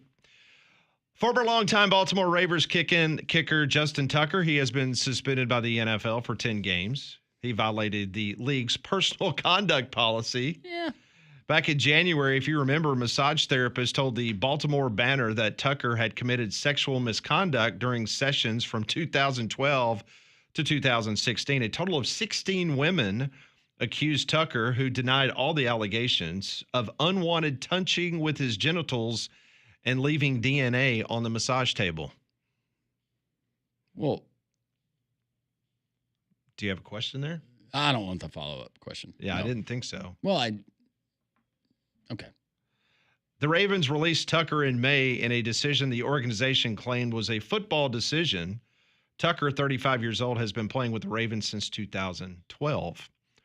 Also from the legal world yesterday, from Major League Baseball. Now, this is a story that I know that Conrad Van Order has been following extremely close over the course of its time. Back in 2021, Tampa Bay signed 20-year-old Wander Franco to an 11-year, $182 million contract. Sicko. Yesterday, he was found guilty of sexual abuse of a minor in the Dominican Republic. Franco received a 2-year suspended sentence. The court found he had an illegal relationship with a 14-year-old girl when he was 21 years old and playing for the Tampa Bay Rays. 2-year suspended sentence. That's a joke. The Rays moved Franco to the team's restricted list back in July of last year, meaning he has not received pay or Major League Baseball service time since then. The team's decision came after authorities in the Dominican Republic concluded that the investigation, they said that Franco and the girl's mother was charged for sexual and commercial exploitation of a minor, human trafficking, and money laundering. So the mom was involved in this sick case. And a 2-year suspended sentence. The teenager's mother was sentenced to 10 years in prison for sexually trafficking her daughter on Thursday in the Dominican Republic. The suspended sentence means Franco, 24, won't have to serve the full 2 years in prison as long as he makes certain conditions, the most important of which are not approaching or contacting minors with sexual intentions. I would say that would be at the top of the list of his priorities for the rest of his entire life. The Rays placed Franco on administrative list in August of 2023 after allegations of the relationship surfaced on social media. During that time, he earned half of his $2.4 million base salary, which was set to significantly increase this season. So they signed him to a $182 million contract. And I think I saw where I think he's collected $8 of $8 million of that $182 million. Well, I guess the rest is going to legal fees, or the rest of that $8 million is going to legal fees. Yeah. So if I'm not mistaken, when this story first came to light, he married her, right? Were they married? Or was it his fiance? I thought, and again, this is just me trying to remember. We can look it up. I thought he was maybe engaged to someone else. Yes. Okay, that's what it That's was. what it was. Well, okay. also, Yeah. this was another relationship. Correct. Okay. All right. Now it's. But I did not realize that the mother of the young lady was. She was okay with involved. this, apparently. That's horrifying. But why the difference in the sentences? He got a 2-year suspended sentence, and the teenager's mother was sentenced to 10 years in prison. Is it because of the age, maybe? Just the age difference? I guess they're saying the mother should have intervened, and they're going to hold her more accountable than Wander Franco. How old was he at the time? 20? 20? Yeah, so I guess they're holding her No, accountable. he was as the 21. He was adult. 21. He was 21. She was 14. Mm-hmm, correct. Shame on the mom. He signed his original contract as a 20-year-old. Shame on him, too. But he was 21 when. Well, and it's just sad because, again, we don't know all the details, but you have to imagine for that poor girl and her mother, the mother is probably, our family's going to be set for life if you end up with this guy. So, yeah, I am going to support it, even as evil and corrupt as that is. Does he play professional baseball again? No. Surely not. No. They have Definitely like not in America. They have like professional league in, let's just say, Tehran. No, I'm sure I he mean, could Trevor play Bauer's been kicking around in the Mexican League. Yeah, he's been playing in Mexico and Japan. Playing Venezuela.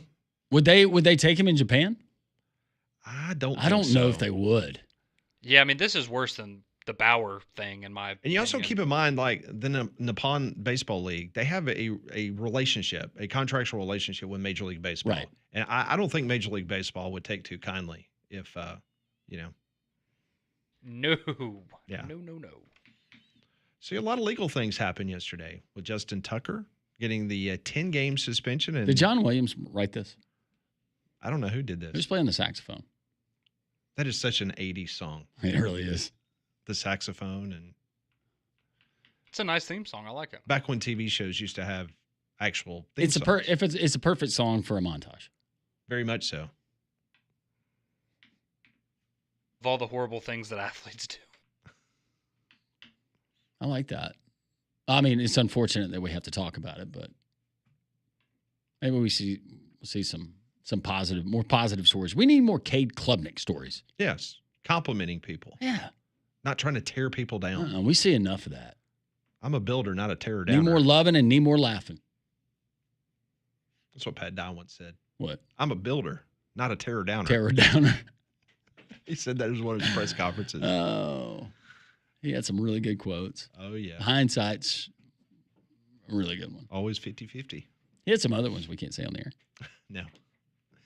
Coming up next, an individual that loves to talk football joins us from the SEC Unfiltered site. He's already running the water. The TikTok sensation that is Lighting the his college candles. football bubble bath. Mm-hmm. We will talk to Dimitri Ravenos coming up next. Next hour, we're going to do some Pat Ponders at 12:30. Hope you will keep us tuned in. We're halfway home on this Friday.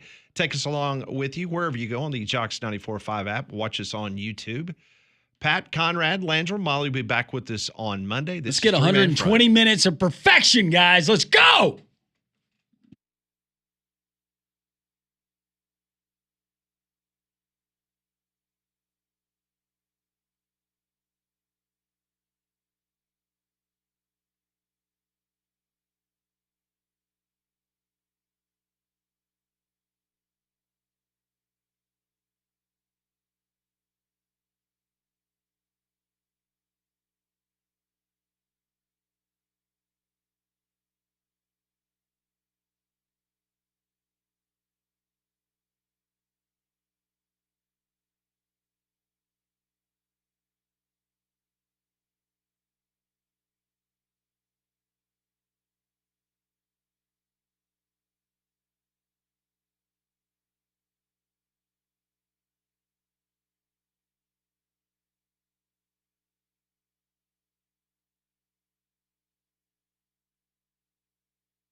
It is 12 noon across the great state of Alabama. Thanks for listening to Three Man Front on Jox. Pat, Conrad, Landrum. We'll be with you until 2 o'clock. Molly is in Nebraska. She'll be back with us on Monday. It is the summer sales event going on at Courtesy GMC in Trussville. We need to take advantage of the incredible savings, the hottest deals that you're going to find all season long right there at Courtesy GMC in Trussville. Right now in Trussville, you can get up to $15,000 off the luxurious Sierra Denali Ultimate or save up to $11,000 off the rugged AT4X with the largest selection in Birmingham. Plus, they've got over 30 certified pre-owned vehicles on the ground, priced to move right now. Impressive facility, great showroom, wonderful service department, body shop, award-winning. All of those things wrapped into the most incredible dealership you're going to find anywhere in the Southeast, and that is Courtesy GMC in Trussville. 9 acres of inventory for you to peruse. Go to their website, courtesybirmingham.com. Find out all the latest deals and what they have in their current inventory. That is Courtesy GMC right off of I-459, exit 32 in Trussville. Let the soaking begin. Our friend Dimitri Ravanos from SEC Unfiltered and the host of the College Football Bubble Bath joining us on the Higginbotham Hotline. Dimitri, happy Friday to you. Happy Friday to you boys. How is everybody? We're doing well. We can smell the scented candles from here. I can smell the wine. Is that lavender? Yeah.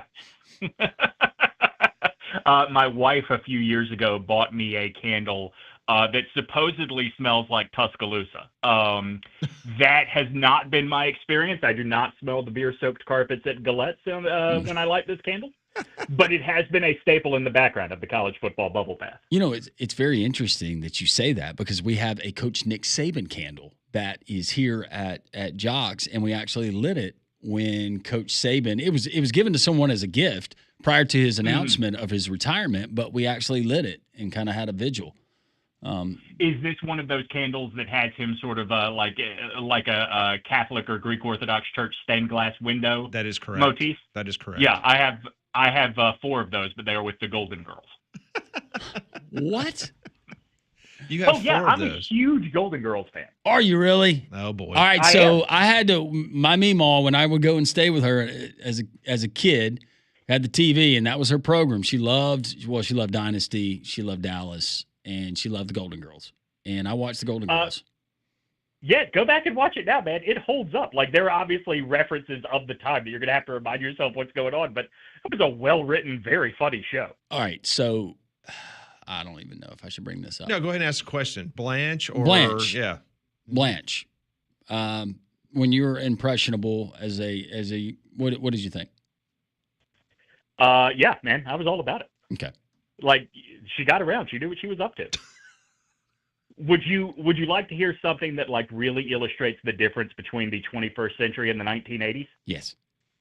Rue McClanahan, when she started playing Blanche Devereaux, was the same age as Marissa Tomei when she was in the first Spider-Man movie. Oh my goodness. That is a very different 49. Yes, Very it much is. so. See, you don't come to me thinking you're going to learn, but you always learn so much. We do. Well, that's why we have you on the show. 49 years smart. old? Are you kidding me? I'm telling you. Yeah, she was sassy. Yeah, she was a handsome woman, as my grandfather would say. A handsome woman. Okay. All right, Dimitri, this week's topic, as you were taking a bath in the bubbles and drinking the wine and lighting the candles, had to do with Nick Saban. For those that have not seen it yet, please explain. Well, I've just sort of been thinking ever since it was announced that Rich Rodriguez was headed back to West Virginia. Obviously, how close we came to him becoming Alabama's head coach, and if he does not have that 11th hour change of heart. You're welcome, by the way. You're welcome. You and Conrad and everybody else that went to Alabama, Paul Feinbaum and I, we will thank you. You should send thank you notes to us until the day we retire.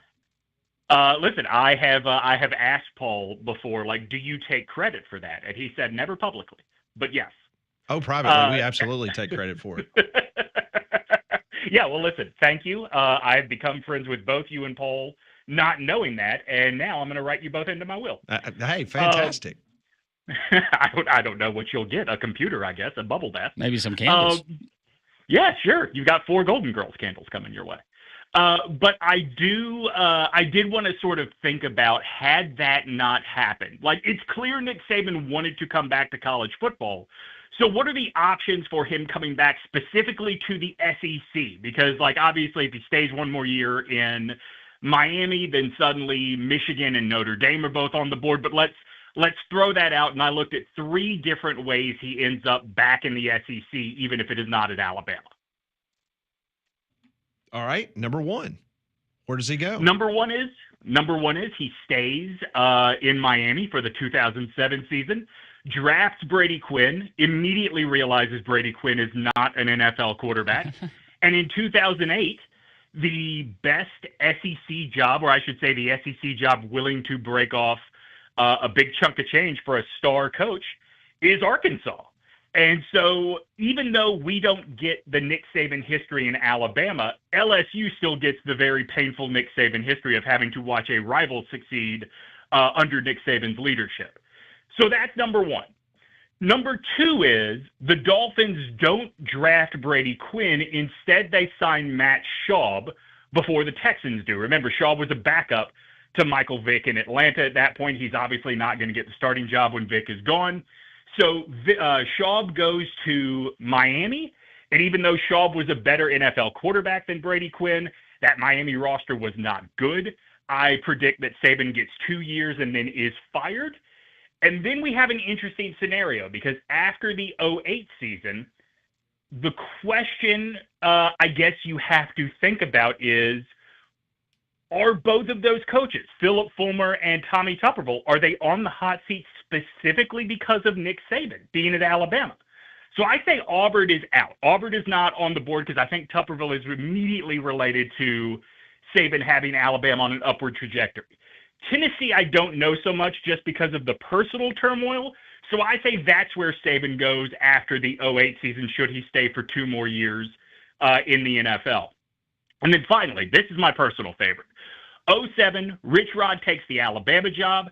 Saban knows he does not want to be in the NFL anymore, looks at that roster at West Virginia, decides he's going to go home, take the Mountaineers to a national championship game, and wait until the right job comes open. And in 2011, or at the end of the 2011 season, with a move to the SEC on the horizon, A&M makes Nick Saban Jimbo Fisher before Jimbo Fisher, is my guess. Wow. Right. That is the only one where he does not end up with multiple national titles, because every coach at Texas A&M is contractually obligated to go 8-4. So with all these potential scenarios that could have played out, Dimitri, it does get me thinking of just the SEC schools that we have now. What are the SEC schools that Nick Saban goes in like he did in Tuscaloosa? What are the SEC schools you don't believe he could have won a national championship at? That's a good question. I mean, A&M, as stated, I don't think anyone can really win a national championship there. I mean, like, do we limit it to just the dregs? Like, are we just talking about Vandy, Kentucky, and Mississippi State? I was going to start with Vandy, but yeah. I think Nick Saban could have won a national championship at Kentucky. Maybe. We probably would have gotten Stoops got him to 10 wins, got. Dimitri. Well, so that's what I was going to say. We probably would have had to get the Stoops Calipari fight much sooner in order for them to get over that hump, but I can see it. I mean, we would have, right? Like, you would have had to have had the all-in, this is all that matters to the athletic department mentality that, like, to be fair, like Alabama had when Nick Saban first came to town, that allowed them to build up that juggernaut to then feed into other sports. Well, it is interesting because I've heard this conversation before, and he's given these interviews in regards to his NFL. And if they had and they would have gotten Drew Brees instead of Dante Culpepper, I don't think he's at Alabama, because I think that window that you were talking about for Nick Saban would have passed. Now, there's no doubt about it. Can I give you another one? Absolutely. What if when he first arrives in Miami, what if instead of drafting Ronnie Brown, he drafts Aaron Rodgers? True. Yeah. That is another good one. And one thing's for sure, I mean, Terry Saban, she made it known as soon as they left Baton Rouge and they decided to go to the NFL, Terry Saban was the driving force. She's the one that continued that conversation with Mal Moore because she wanted to get back to a college town. I mean, she loved her time in Baton Rouge, and she was not all about Miami, Florida in the NFL lifestyle. She was ready to get back to a college town, and obviously Tuscaloosa was the one that was the biggest one on the radar at that current time. Yeah, and I mean, look, they were obviously through events that the Sabans and Mal Moore had no control of. They were the ones that were willing to wait to work on their timeline as well. It was written in the stars almost. I've heard Nick say before, because he grew up such a devoted fan of the Giants, that multiple times when that job came open, Terry would tell him, don't even think about it, knowing that like there was still a pull for him with that team in particular. You know, look, there are dudes that I think that people that don't like Alabama or the SEC will point to Saban's time in Miami as a failure. I don't think that is fair necessarily. He was like 2 games under 500 over 2 seasons. But look, I think that if you really watch and understand football and the differences between the pro and college game, you get that it is totally possible to be a Nick Saban and be so dominant at the things that make college football different from the NFL that the ceiling is just going to be very different between the two. I think Bill Belichick is going to find that out in reverse this year. No, I don't think there's any question about that. Let me throw in another school that had the potential during that time frame. Lou Holtz was not doing very much in Columbia, South Carolina. The best that he ever did was the Outback Bowl. Meanwhile, they go and hire Spurrier, and Spurrier, I think, won, 11 games multiple times in a season. 3 years in a row, yeah. Yeah, 3 years in a row at Columbia. Don't think for a second that if Nick Saban would have been in Columbia as opposed to Steve Spurrier, I think South Carolina is winning multiple national championships. Although Spurrier did not get him to that point, Spurrier did get him to the SEC championship game in which they got embarrassed by Auburn. It's the difference between modernity and just the way Steve Spurrier wanted to structure his life, right? Yeah. Like I am a Spurrier fan, but like you can't argue that he took the game as seriously as Nick Saban took the game. That one is really interesting to me because living up here in North Carolina, you know, if the Tar Heels do not hit that field goal in 2003 against Miami, it is widely believed Spurrier is the head coach at North Carolina in 2004. The other thing to think about with him, and this is what is fun about these exercises, I may have to go back to the well. Remember, before Spurrier became the head coach at South Carolina, there was real buzz he was going to go back to Florida. Yeah. And then what happens with Urban Meyer in that scenario? Because there is no other marquee job in that cycle. Oh, let me throw another monkey wrench into this whole conversation. And I do know this for a fact. Steve Spurrier was in a conversation, not him personally, but Alabama was absolutely interested in him. Oh, I remember. In that conversation with Nick Saban, that Steve Spurrier absolutely had interest in the Alabama opening while he was at another school. So yeah, I remember that one. In hindsight, I look back at that. At the time, I thought, oh, that would be getting the program back on track. In hindsight, I look back at that and wonder if Spurrier is the kind of guy that the booster core and fan bases needed to come in and tell them to shut the hell up and get out of the way at that point. Like that was everything that Saban accomplished on the field deserves the utmost respect, but being there during a time when literally I was hearing people say that Mobile doesn't know what Birmingham is doing in this coaching search, that was exactly what the school needed. Dimitri, you mentioned Bill Belichick. If Saban takes over the New England Patriots, does he win as many Super Bowls? Does he get Tom Brady? Absolutely. Everything's the same except for head coach. Then, yeah. I mean, look, Tom Brady took the Tampa Bay Buccaneers to a Super Bowl. And don't get me wrong, that was a talented Tampa Bay team, and Bruce Arians is not a nobody. But, boy, that is a woebegone franchise. And if Tom Brady could take them to a Super Bowl, I will believe that no matter who his coach was or what uniform he was in, they were going to win at least 2 Super Bowls. Final question. Do the Buffalo Bills have a Super Bowl if Nick Saban was the coach? Oh, we're going back to the 90s, huh? Yeah. I got to feel like they do. I got to feel like Nick Saban has some sort of magic that's going to push that field goal in Super Bowl 25 the right degree to the left. I'm with you. There's no way he's losing 4 in a row. No. No, not when Whitney Houston delivers that anthem. That's so good. He's not going to embarrass himself in front of Whitney.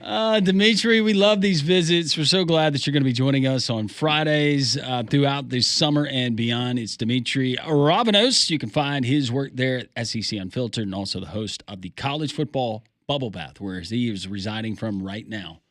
So, want to hear some splashing?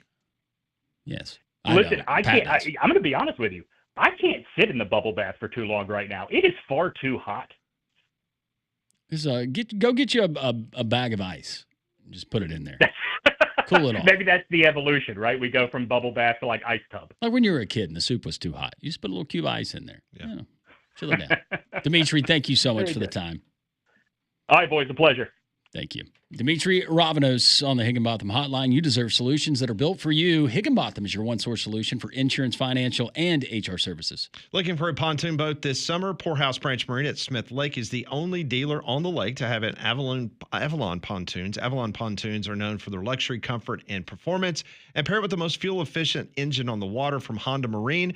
Poorhouse Branch Marine at Smith Lake also has Tahoe pontoons ready for family fun this summer. Get it today with the in-house financing. See it all at PoorhouseBranchMarina.com. We'll get to some of your texts on the text line. Pat Ponder's on the way as well. Three-man front on a Friday on Jox.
12:20 on Jox. Welcome in. This is Three Man Front. Bama recruiting jumped up from 34 to 11. A pair of commitments yesterday afternoon. 5-star running back E.J. Crowell, 6-footer, 215-pound running back from Jackson, Alabama, chose the Tide over Texas, Auburn, and Georgia. Crowell is listed as the number 2 running back, according to On3. 4-star tight end Max Sutter from Dunlap, Illinois, the 6'5" tight end. He was considering Ohio State, Ole Miss, Illinois. He is the number 1 player in the state of Illinois, and is the top 5 tight end in the country. It's interesting, Landrum, when you look at this Alabama recruiting class, they have gone and gotten a commitment from the number 1 player in the state of Nebraska. Now they've gotten the number 1 player out of the state of Illinois. So Big Ten country, here comes Kalen DeBoer and the Alabama Crimson Tide, and they are anticipating this weekend, and anything can happen, but at 3:45 on Sunday, Gainesville, Georgia, and the nation's number 1 linebacker, Xavier Griffin, he is expected to announce his intentions. Many people believe it is going to be Alabama. Matter of fact, I talked to Rodney Orr earlier this morning, and he has him listed as one of his Firecracker 5, and all indications from the Alabama perspective is they feel like they're in very good shape for Xavier Griffin. Florida State, Ohio State, Texas are other schools in the mix for Griffin. Meanwhile, the Auburn Tigers, they had a good day yesterday. They flipped a 4-star commitment quarterback out of the state of Pennsylvania, Peyton Falzone, listed as 6'4", 200 pounds. He is one of the top players in the state of Pennsylvania, the number 4 player, matter of fact, in the Keystone State. He is now coming south. He has committed to the Auburn University Tigers. So some interesting things for the Auburn Tigers. They're now up to 77 in recruiting, and we asked the poll question today at the Three Man Front Twitter page. What is the most likely reason that Auburn's recruiting right now is at number 77? Conrad, what is the very latest on the poll numbers? Yeah, so we gave you 3 options. You had recruits are waiting to see on how this season plays out on the field. It's the NIL budget that's causing them problems, or it's Hugh Freeze playing too much golf. And right now, with almost 300 votes, 52% of you saying it's recruits waiting to see what happens this year with Auburn on the field. 30% of you think it's because Hugh Freeze likes to golf too much, and 18% of you saying it is due to NIL and budget constraints. And apparently, according to On3, the Auburn Live site, and also Auburn Undercover, the 247, is that there are some big-time players in the next couple weeks that are in the pipeline that could announce their intentions to play for Auburn. So, yeah, no, Jaquez Wilkes, he's a 4-star edge guy. He's one of them that they are thinking could, as soon as Monday, potentially could be a member of Auburn's recruiting class. So as recruiting heats up as the summer months get going, we are in the dead period right now, so these verbal commitments very important. Monday, 9:30 a.m. in San Marcos, Texas. Yeah, the Board of Regents from Texas State, they are having a board meeting, a called board meeting commencing, in which they're going to talk about certain things that actions are needed. The feeling is that they are going to accept an invitation to be a member of the Pac-12 conference. So we'll see if that does come to fruition. If they do come a member of the Pac-12, they'll have to pay the Sun Belt Conference $5 million exit fee. If they wait one more day, it'll cost them $10 million.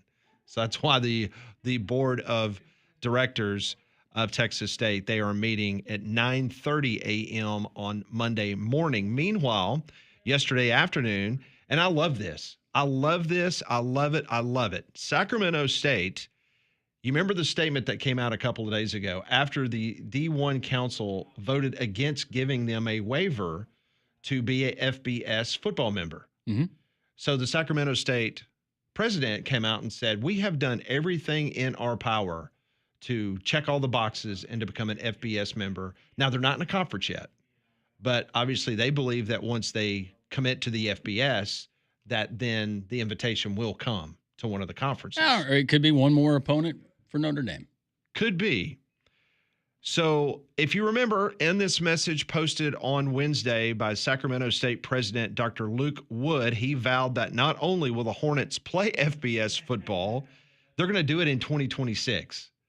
So despite the fact that the D1 Council said, no, we're not going to let you do it, he has claimed that Sacramento State has met every meaningful benchmark to make the move. So guess what Sacramento State did yesterday? They hired anti-NCAA super lawyer Jeffrey Kessler. No lawsuit has been filed yet, but Kessler is said to be exploring all the options for Sacramento State to move to FBS. Now, the crux of the issue is that the NCAA's FBS Oversight Committee, they allowed Liberty to join the FBS without a conference invitation back in 2017, but they're not letting Sacramento State do it 8 years later. So the precedence has already been set with what they let Liberty do without a conference. Now Sacramento State is going to use that to say, if you don't let us do this, we're going to sue. Well, it's not only the precedent. Look how much the landscape of college football and college athletics has changed since that point. Now you could potentially have schools cutting programs, having those financial pitfalls where they can't fund it. You have a school that has done everything that they've been asked to do. They've got money that they want to spend to support this program. They've hired guys like Zach Potter, who was with the Stallions, as a part of that organization. Why say no? Are you at the point right now, and I realize there's an oversight committee, but are you at the point right now where you can tell a school like Sacramento State, no, we're going to stand on our laurels.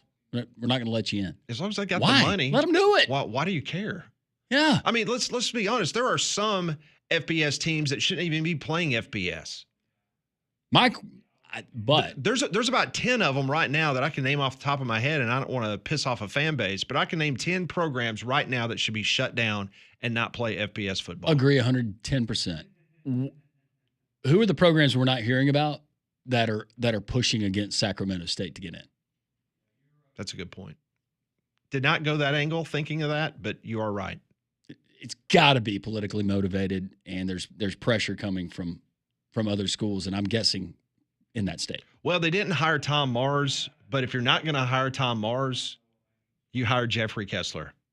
He is an anti-NCAA guy, and by them hiring him, they're not just going to put him on payroll and not let him do something. Yeah. I mean, he's a bulldog. I mean, he's going to find himself in a battle with the NCAA. I just, for the life of me, I don't understand why you would not. They raise the money. They've got people in place. Once again, you've got programs in the FBS that shouldn't even be playing FBS. They ought to be playing FCS. Let Sacramento State in. Don't understand what the big issue is. I'm looking at Hornet Stadium right now. Okay. Yeah. Nice facilities. Have you seen the facilities? Would you say that that's a better place than Charlotte? The stadium? I would put them equal. Equal? Okay. Yeah. Charlotte's nice. I like the way that they did it because they have this big concourse area all the way around. It's really wide, like Protective Stadium, but they have a lot of local restaurants that they allow to set up. That has nothing to do, well, it kind of does, the stadium. But no, it's very nice. I'm looking at Sacramento State right here. No, it's very nice. I can tell you what, I've been to a lot of stadiums that aren't that nice. No. I've been to Rice. I think we go back there this year. But they played a Super Bowl there, Landry. Oh, I know. Yeah. And it's a Super Bowl stadium. Apparently it was before human beings reached a height of 5'9" or higher, because in some of those hallways you'll bump your head. Well, that was for bomb shelters in World War II. I believe it. I don't know. It was just a guess. There's enough concrete, reinforced concrete, and block inside of that. Yeah, because thing. Houston, Texas was on the Japanese and the German list of cities to bomb. I'll pay you $1,000. You can get a cell signal in one of those hallways. We'll do some Pat Ponders, and we'll take your phone calls. Calls are coming in along with your text messages. That's next on 3 Man Front.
This is three-man front on Jox. Pat, Landrum, Conrad. Molly will be back with us on Monday. Joining us in studio. Who's this little fella? From the Damian Mitchell Show. You can hear the Damian Mitchell Show weekday mornings from 6 to 7. I thought it was Conrad and Friends.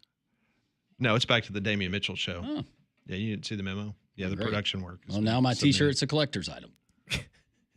How's it going, fellas? It's been a while. Good to see you, D. How you been? How are Doing you? well. Doing well. Y'all having a good day? Having a great day. It's fantastic. Yeah, shout out to Wimp Sanderson, too. Like, I got a chance to hear that You Dolly like that, Parton the story. Dolly Parton? What was your favorite part? Because there were several. Yeah, well, you know, just the entertainment. Yeah. But the thing is, like, I mean, y'all it's cool hearing some of the stuff that, like, Wimp knows, like, just over the years and just how relaxed that he is. Did you show him the picture of Wimp and Olivia Newton-John? I don't think I did. Yeah. Yeah, that was the story last Friday, was how he's famous. met Olivia Newton-John on the tarmac in Tuscaloosa. She'd playing a concert, and he happened to be, somebody said, hey, you want to go meet Olivia Newton-John? And he was 88 and out the gate. Yep, and he met Olivia Newton-John right there. That's dope. In an airplane, and apparently Landrum has a photo of the two in the airplane. Okay. So how was Coach, like, as a coach? Like, how was he? Was he intense? Like, did he? Was he intense? Because I know him in his mellow years. I'm just like, I knew him from watching, just as a young person watching basketball, and then when I came to Jox and started producing the Sonny and Wimp show. Yeah, I wasn't worried so much about Sonny, but before, yeah.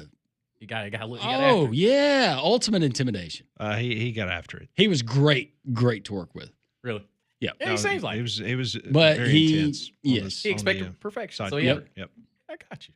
Mm-hmm. Did you show them the picture? I'm going to right now in just a second. Please continue. We have an emergency. I'm having to send somebody's contact to somebody. Oh, okay. All right. This is important. Otherwise, I wouldn't do it. We will. We'll get to that picture later. No, but we will do some Pat Ponders, and it's brought to you each and every day by Courtesy GMC. I want to know what you're thinking.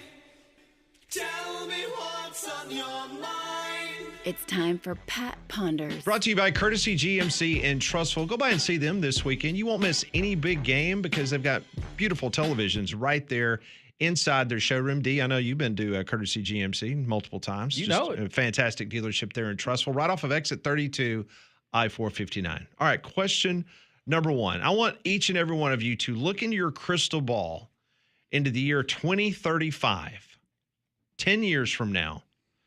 What will the college football playoff look like in 2035? And how many schools will be a member of the Southeastern Conference? So it's a two-parter. Oh, by 2035, we will start seeing the trend following the NCAA basketball tournament. We're going to have more teams. Yeah, it's not going to be at 16. I think by 2035, we have at least 24 teams in the playoff. And the SEC will have 20 teams. 20 member institutions. And that includes North Carolina, Clemson, Florida State, and Notre Dame. Wow. Wow. Okay. He gave us schools. Yeah. I'm going to say we will have a 16-team playoff. Okay, so that's going to stay at 16. It's going to stay at 16. Okay. And I think the SEC will have 20 members as well. Well, this sucks. I had a whole presentation I was going to do, and then Landrum said exactly what I was going to say, even down to the schools. Really? And you were going to have Notre Dame? Yes, because we're going for bold here. Yeah. I was going to have Notre Dame, North Carolina, Clemson, or I was going to have Virginia in there. I was going to throw them in there so we can have another academic school. But I think it's 24, like the FCS. I think they finally start to realize, hey, they kind of got this thing figured out over there. Maybe we should ask them for some help. So, yeah, I think we're at 24, 20 teams in the SEC, and Notre Dame will be one of them. Just think about it. Jordan Hudson, if Belichick's still there at North Carolina. He's like 100. She'll be of drinking age by then. Yeah. So Bill Belichick's still going to be coaching at 84? Are you kidding? I think there's – never mind. That was mean. Say it, Conrad. I was just going to say there might be a better question than if he's still coaching in 10 years. Oh, wow. I got you. Ooh. Man. Ooh. That's dark, dog. I mean, nothing against him, but he's older. He's older. You wanna say old. That's Oh, not man. a prerequisite for what you're talking about. You're I mean, right. that could be any of Like, us. come on, Hey, man. Tomorrow's never promised. We know that. Question number 2. I just had to ruin it for everybody. I apologize. Sorry. Will former Ravens kicker Justin Tucker ever kick another ball in the National Football League? Yes, Harrison Butker will have a hamstring injury this year, and the Chiefs will sign Justin Tucker for their playoff run. I think the Cleveland Browns sign him. They obviously don't have a problem with it. That's another great answer. Familiar with the division as well? Yeah. I'm just going to say yes. All right, so everybody's in agreement. Yeah. He's suspended 10 games for violating the NFL policy. So I guess, okay. Yeah, he'll kick it. What will his nickname be?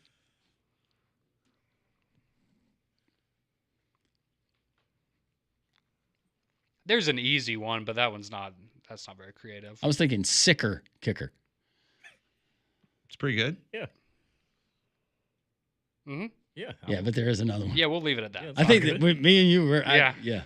Can't say that one, though. This is what y'all do on Fridays, man. Yeah, well, no, we do it every day. We actually do it every day. Yeah. Does the day end in Y? Man. Yeah.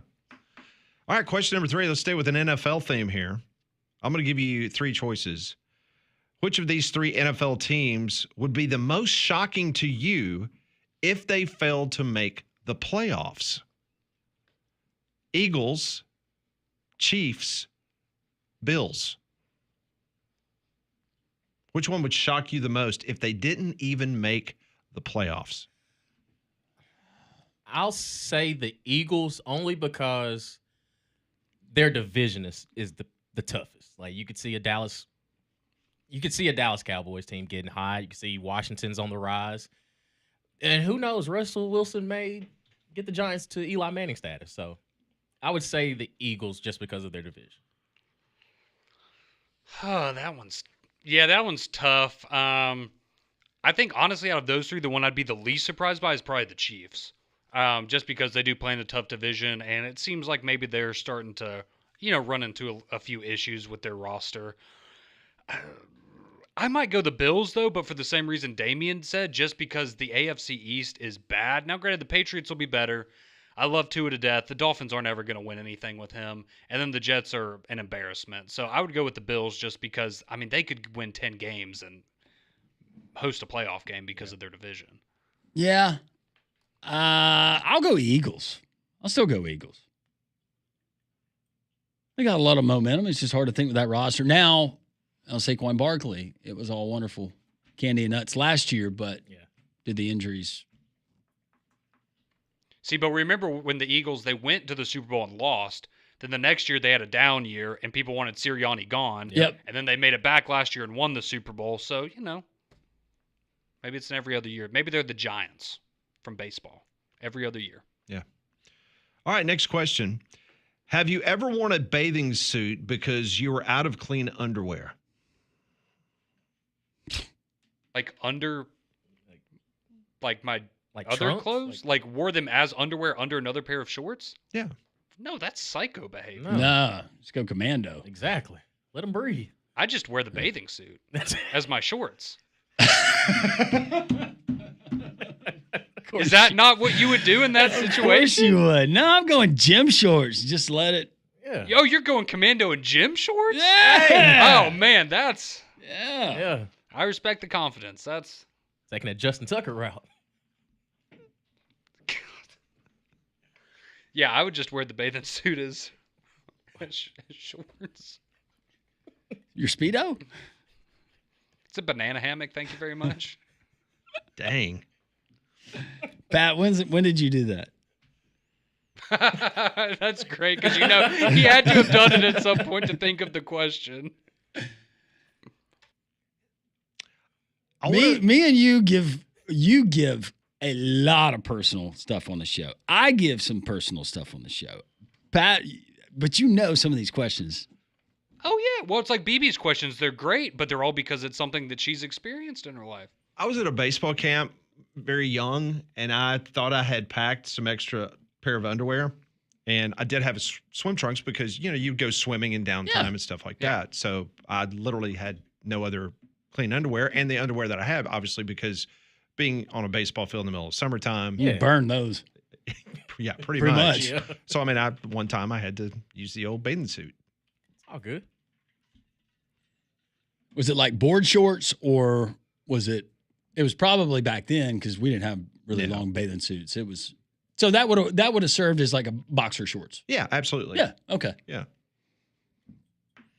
All right. Next question. When's the last time, Damien or Conrad, you wore whitey tighties? I've never in my entire life. Might have been when I was young. Yeah, when I was young. Young. Somewhere in elementary. Okay, I was just curious because y'all are a different generation. Yeah.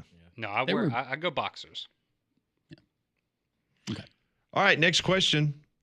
So, what's your philosophy on returning your shopping cart to the corral after loading the car? Do you always return it? Return it if the corral is close to your car? Do you just push it to the curb?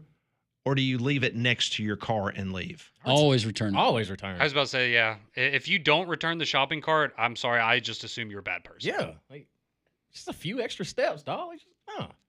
I'm with you 100%. But every time you go, you see them in the middle of a parking spot or they're just littered. If we're going to a grocery store late, and there's one in particular because we go to Wednesday nights, we go to church and we go to the supermarket we normally don't go to because if we had to pick something up, and it's usually about the time they're about to close. Yeah. And so if we take a shopping cart out, they've already cleaned out all the corrals in the parking lot, then I'll push it back inside the store. Right. It's just common courtesy. But I know why you asked that because it's incredible. Did you see the footage of the lady getting hit by the shopping cart, the runaway shopping cart, this poor old lady? Yes. Oh, I did not. Took her out. There's someone you should follow on social media. He's called the Cart Narc. He hangs out in parking lots and he watches people that do not put their shopping carts back into the corral. And he has these little magnets that he goes and he puts on your car. Good. And so people immediately get out of the car and they want to fight the guy. How dare you, do this to my property? He said, well, you just left your shopping cart that could go and hit another vehicle and cause damage. You're 5 feet away. Just put it back in there. Right. I appreciate his spirit. I question his brains in society today. Yeah, it gets a little. Oh, no. Needless to say, it's entertaining watching the people that chase after him, and he chased. These are like legit, like 5-minute long videos. Absolutely. It's not like a 20-second. No. I want a similar thing where the guy camps out in a parking lot, and all of the people that use a handicap placard that are not handicapped. Oh, yeah. It's just wrong. If you're listening to us, thanks for listening. But if you're doing that, it's absolutely wrong. Very much so. That is this week's Pat Ponders. Thanks, Damien, for participating in today's program. Brought to you by Courtesy GMC and Trustful. Visit their online inventory at courtesybirmingham.com. Phone calls. We'll get to them next. 3-Man Front.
To the phones we go. 1-800-239-WJOX on this Friday. Text line open as well. 205-834-9450. Our friend Miles is listening on the app in the great state of Mississippi. Miles, how are you? Hello. Good afternoon, all. Afternoon. Hey, Miles. Are y'all familiar with the 7 deadly sins? Yes. I am. Okay. Well, recent scholarship has actually discovered that there were originally 8. The 8th deadly sin was, in fact, losing to Vanderbilt. That's good.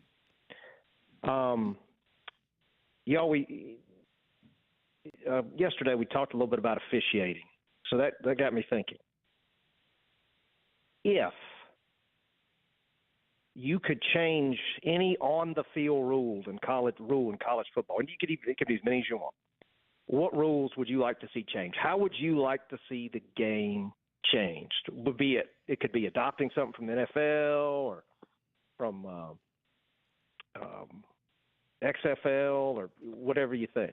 What would you like to see? I'm going to go. This is something that's not going to be very sexy, but for me, I like the fact that in the NFL, when your knee's down, you got to be touched. I think in college football, I would love to see that change to adopt the NFL model, which is even if your knee is down, if someone does not from the opposing team make contact with you, get up and you can run. Mm-hmm. That's not a very sexy one, but that's just one off the top of my head. Oh, I think it's great. For me, it would probably be more, I don't know if this would be ruled. This would just be protocol for instant replays and some of the things that could be reviewed. And if we're going to go from the UFL angle, obvious stuff like that we see, like a super challenge. Oh, I love that. That's a great idea. Critical part of the game where, and you've got somebody, you've got somebody there in the booth that can see it, and they bring it to the officials on the field attention. I'd love to see that. I would say get rid of targeting. I don't want targeting in football anymore. I know that's probably controversial. Just and at all. From a health standpoint, I know that's not going to happen. But for me personally, I think we should get rid of it. Bring back heavy hits. That's what we want to see. Gotcha. Those are some great answers, y'all. Great answers. I appreciate it. I like the idea of I liked it better when the lineman could not go downfield at all. Yeah. I don't like the 3-yard downfield. I think that's too difficult to officiate, and I think it prevents defenses from playing instinctually. And I also like what the I keep calling it the XFLs, not the XFL. The UFL. Thank you.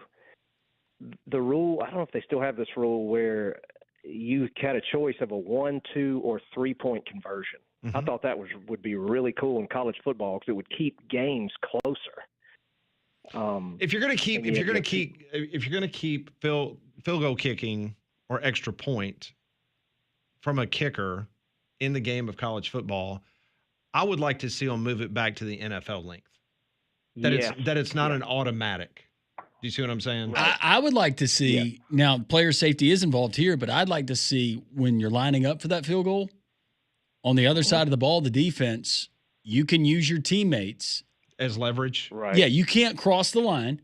But you can leverage to go straight up. Yeah, like that'd be fun. Like we see with cheerleaders on sidelines. Throw them up in the air, see what happens. Didn't Mike Leach? I read somewhere that Mike Leach actually. I don't know if this is true, but I read that he had debated intentionally trying to recruit little people so that you could throw them in the air or to block a field goal. That sounds like something Coach Leach would That's say. genius. Yeah, it is. Absolutely. Yeah, and I think we talked about this before. I think the games need to flow a little better. I think, if you want to see a lot of games, 3 hours is 3.5 hours, that's a long time. Yeah, the instant replay in college basketball and college football, I think we could clean some of that up to help with that. Absolutely. Well, Miles. Y'all, I appreciate your time. We always appreciate you. Have a great weekend, friend. Y'all too. Take care. Appreciate your text as well. Jimmy says, I'll return the shopping cart everywhere except for Walmart. Why not at Walmart? I don't know. He says, I'm sure y'all know why. I do not. I do not I would love either. to know. I didn't know the courtesy only applied to certain stores.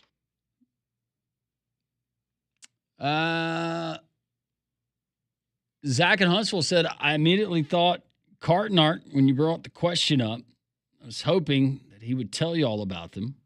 Some of those people go mental about him throwing a magnet on their car. Thank you, Zach in Huntsville. We appreciate it. More things that really annoy you, other fun stuff as well. We'll do it in the fourth hour, three-man front.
1 o'clock here on Three Man Front. More of your phone calls and your texts. It's been a busy show. Wimp Sanderson in the first hour. Barrett Salee talking Braves in the second hour. Dimitri Ravanos. Always a fun, entertaining conversation with Dimitri, SEC Unfiltered, the college football bubble bath, the what ifs. What would history have looked like if Nick Saban had stayed there at Miami, potentially gone other places? You can find that there at 3Man Front and JoxFM.com and the Jox app for the podcast and podcast of all of our shows that we have here. A lot of texts that are rolling in right now on the text line, 205-834-9450. I'm just now in real time getting the Justin Tucker nickname ideas, Conrad. And yeah. We have creative listeners. We say it all the time, but they are very creative. Yes.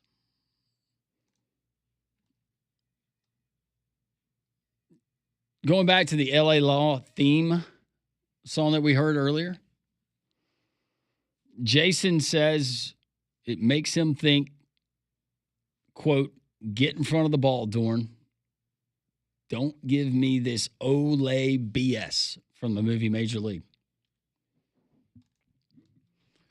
Absolutely. It's a great line. First Lady of Social Taco, BB, says next week we're going to celebrate USA Tuesday at Social Taco. Wear your red, white, and blue. I'm bringing another red velvet cake, and this time Pat is not allowed to eat Molly and Conrad slices. Thank you, BB. I'm glad to know that we have someone that's looking out for us, because it's gotten a little out of hand with Pat and the desserts lately. He's just he says, "Oh yeah, give me 3 pieces. I'm going to take some to Conrad and Molly." And we never see those pieces. They go right to his fridge, and him and his family get to eat them. And BB's so sweet. She knows that I don't eat sweets. She brought me a big bag of beef jerky. Seriously? Yeah. Oh, that's BB's the best. She is. Thanks, BB. Have a great weekend.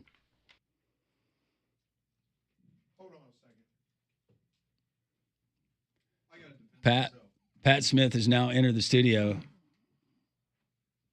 What? What did you have for lunch? Rotisserie chicken. That's a big surprise. Yeah, I never would have guessed that one, huh? He gets turkey every now and then.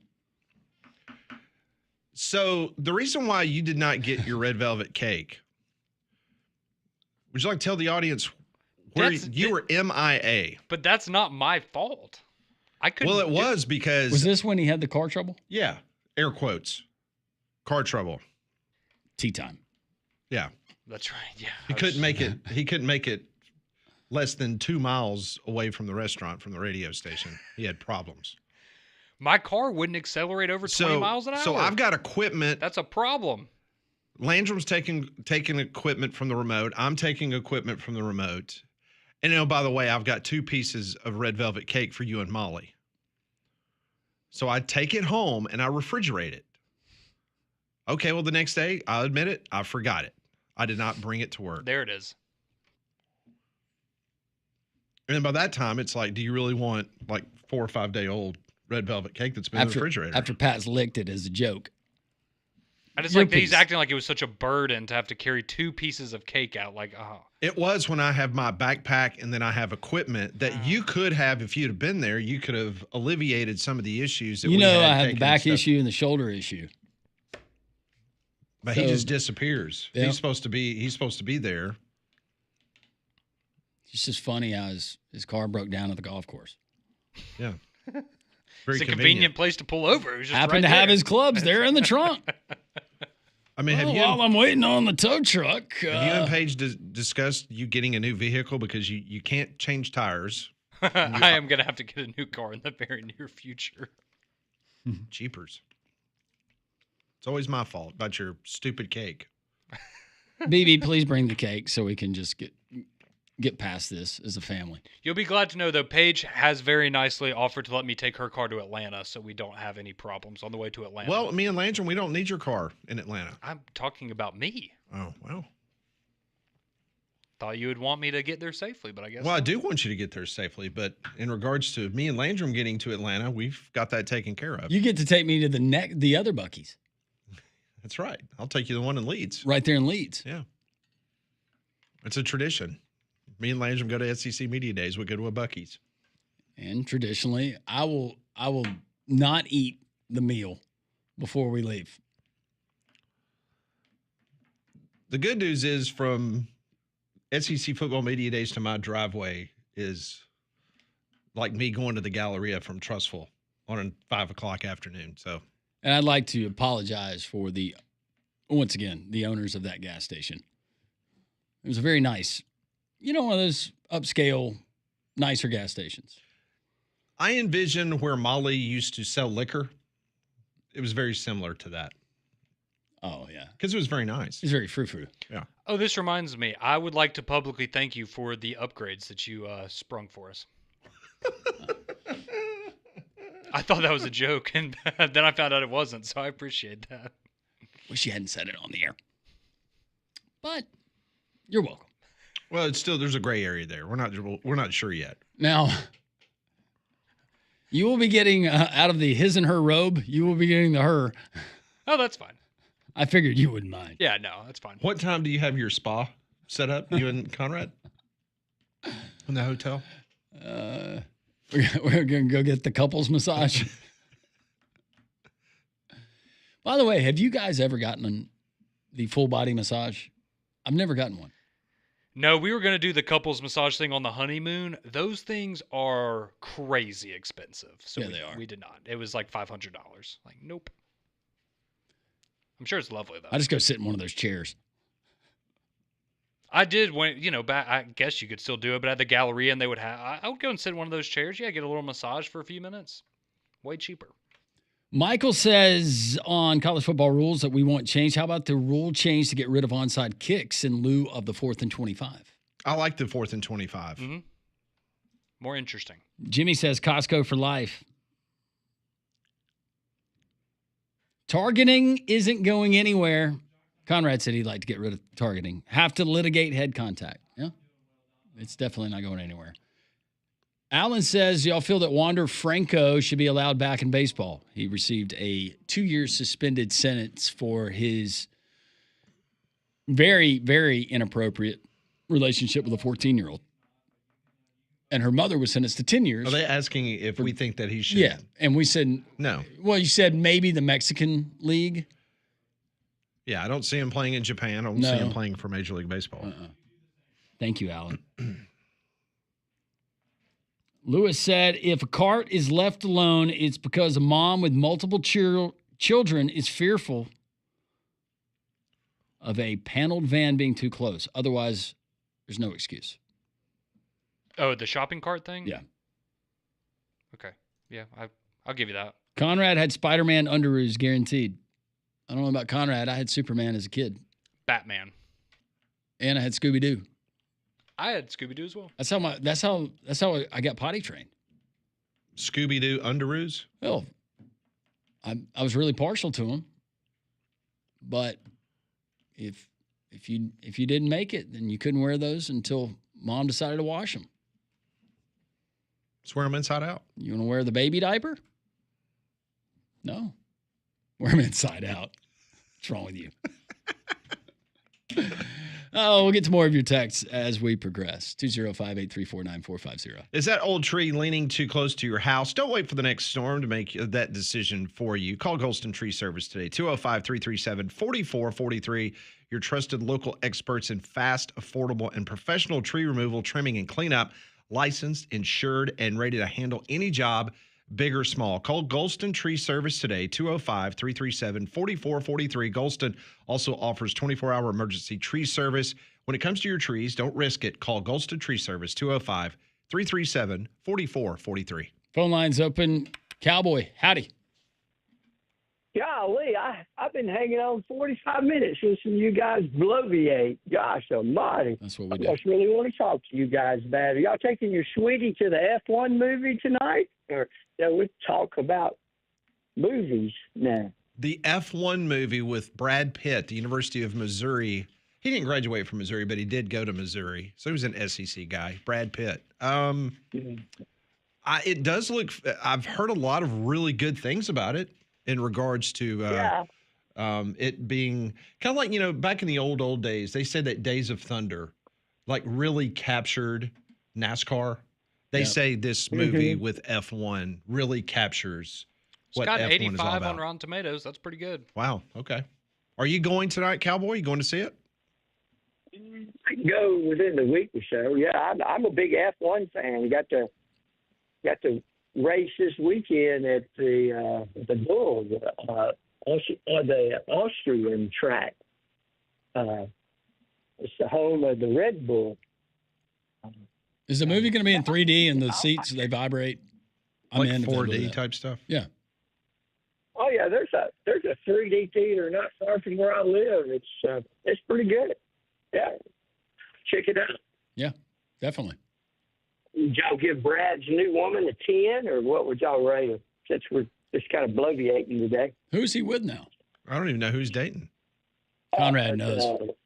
A Hispanic name, kind of girl, Olivia something. Is she much younger than Brad? Because Brad's in his mid-50s, I think right? she's mid-30s. Yeah. Okay, so it's not a Bill Belichick type deal. No, he's a little more upgraded than that age-wise. Dave Ramon? Ines? Yeah, I'm assuming that's her name. Or how you pronounce it. Well, I thought y'all were a sports show, but I waited so long, and y'all were talking about underwear and Scooby-Doo grippies and, all that kind of stuff. We're an entertainment show, Cowboy. We entertain and inform. We try to do both. Yeah, I guess that guy out here in Dallas more often too much. Matt McLaren. You're going to give me any beer tasting locations for next time I'm in Birmingham? I could go and get a nice craft beer or anything. Conrad used to, and he's actually driving Matt McLaren. You're his driver, right, for the week in Atlanta? That's right. I'm his chauffeur. Are you wearing the cap? Atlanta. Yep. He's going to sit in the back seat and everything. Oh, Lord. Yeah. Is Matt bringing his Alabama graduate wife with him, or just you and him? It's just me and him. He's coming to hang out in Birmingham for a couple days and get to hang out with him, and then we're riding over to media days together and doing our job. Are you driving him back to Dallas? No, I'm not driving. I'm not driving him back to Dallas. Does he give it that radio voice when y'all are talking, or does he kind of let that go? He's really high pitch and he talks really country. Hey, his alma mater is going to the Pac-12. How about that? That's big time. Yeah. Yeah, big board meeting at 9:30 in the morning on Monday. Make it official. Yeah, I guess they're going to pay the Sun Belt a little bit of money to leave. $5 million. They're going to have a lot of long road trips, but I guess they were kind of long in the Sun Belt too. But I was wanting to call and kind of talk about a football game that's going to open the season, but the Florida State game or the Baylor game against Auburn? No, sir. LSU, Clemson. Ohio State, Texas. Yeah, the biggest game in the Southeast that day. LSU versus Clemson. That's a big one. What are y'all bloviating on that one? Where are you kind of going? Cade Klubnik, I like Clemson. Yep, I think too. I think LSU's got another opening loss. Yep. For Brian Kelly. Take Clemson straight up. Huh. Do you disagree? Well, as Pat Dye would do it, I think the game needs to end in a tie. Because LSU cannot afford an opening loss. No, they can't. And Clemson can recover better than LSU can recover from the opening loss. Well, if you're LSU and you lose that game, you got to go 10-1 the rest of the way, or it's a disappointing season. That's right. There's no mulligan after that game. One mulligan. I don't see how they can run it after that game, But now they do. LSU does have, I think, if I'm not bloviating too much here like you guys are doing about skibby dudes or whatever y'all are talking about. Well, Cowboy, you've already wasted like 60 seconds of our listeners by you yelling about us. You had me on hold for 45 minutes. I can waste your time a little bit, right? Oh, okay. Well, we'll give you that.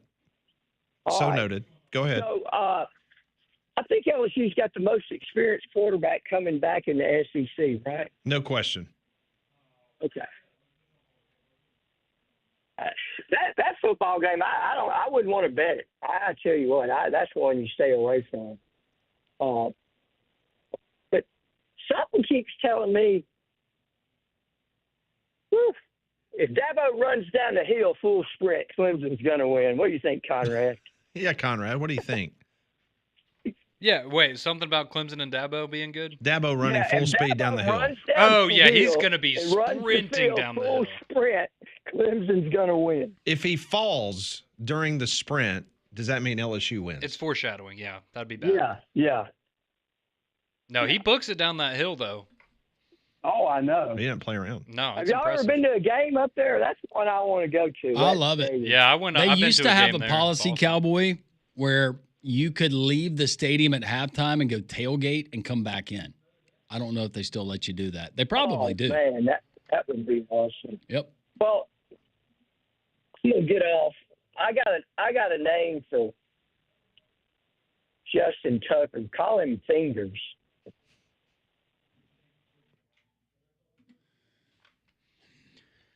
So, fun story about the time I went to Clemson. Yep. What game was it? It was, I think they were playing Virginia Tech. But the reason that I remember it is because it was the same day that Alabama was playing Texas A&M and Johnny Manziel, and Texas A&M won. And I was on a college visit at Clemson, and part of it we went to the football game, and we left in the first quarter because we were keeping up with the Alabama game. And I looked at my mom, and she said, "Oh, well, you know, like if we leave, like this is it. We're done at Clemson." And I said, "Yeah, no, we got to go right now. We got to go watch this game." And then we ended up losing, so it was a big bummer. You know what, though, Pat? That says something. They really wanted you because on your visit, they took you to a game, like an actual It was nice. good game. It was cool. Mm-hmm. It was cool. It was a good time. Nice people. And you were not a 5-star linebacker. You were a 5-star student. I was just a student. Yep. We will continue with your calls, your text messages as well. This is a Friday on Three Man Front. Jox.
121 on this Friday. This is Jox 94.5. Thanks for listening. Take us along wherever you go. Download the Jox 94.5 app. You can watch us on YouTube. Molly is out today. She'll be back with us on Monday. Myself, Conrad, and Landrum with you until 2 o'clock. You know, owning a home is great, but it can come with a share of headaches. Some of you out there have foundation issues. I'm talking about cracks that have started showing up, doors and windows that just won't close right.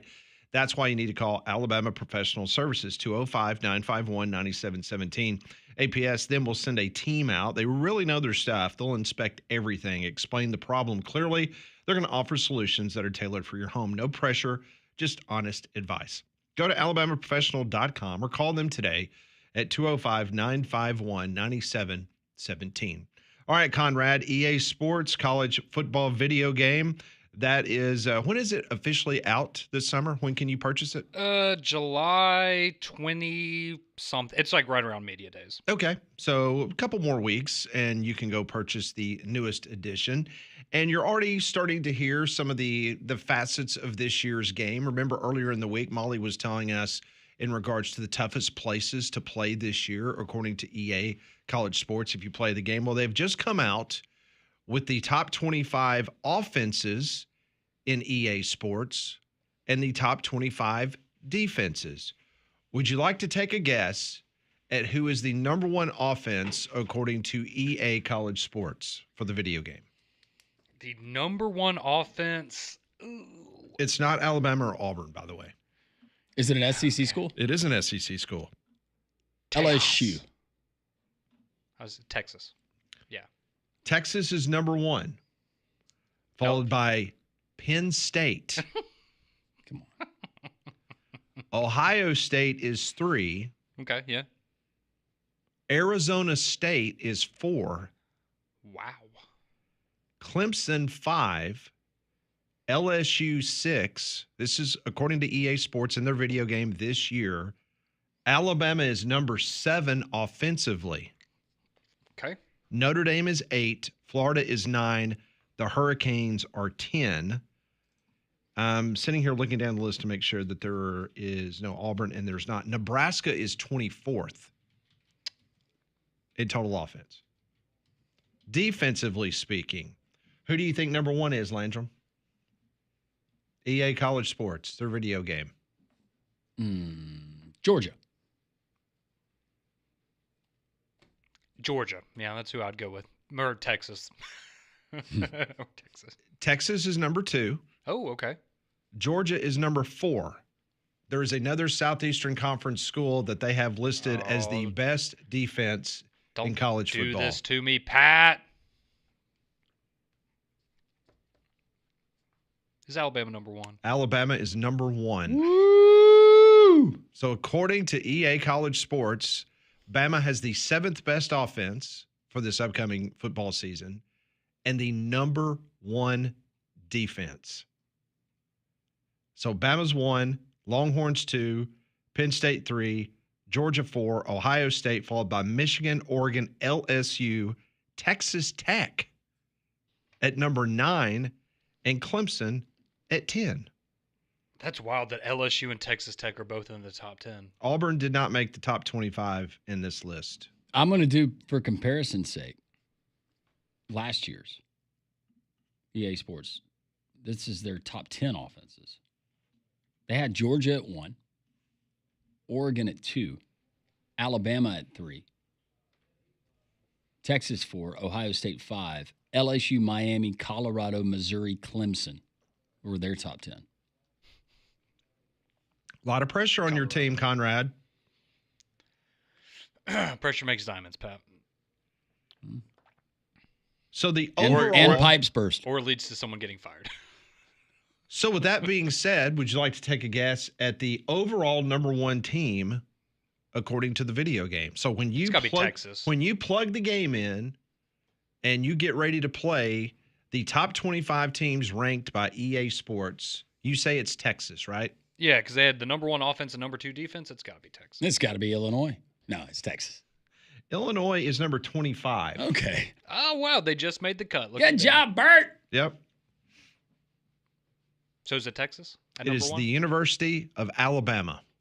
They're overall? Overall. That doesn't even make sense. We can't make sense of it. Yeah, it doesn't make sense. They're going against. And their where own did they have ranking. Bryant Denny as far as toughest places to play? They were top 5. It's number Yeah. 4 or 5. Yeah. Mm-hmm. Remember, they put all that into consideration. The Uniform- top offenses. I guess combinations? Alabama's special teams must be a 99 overall Long in the game snapper or is the best something in the like game. that. If they're, but that, I mean, really, that doesn't make sense. If you have Texas as the number 1 offense, the number 2 defense, how are they not number? What? Okay, Alabama's number 1. Bama's number 1, Texas 2, Ohio Tradition. State 3, Penn right. State 4, Notre Dame 5, Georgia is 6, Fire him. Clemson 7, Texas A&M 8, Oregon 9, LSU 10. A&M fans.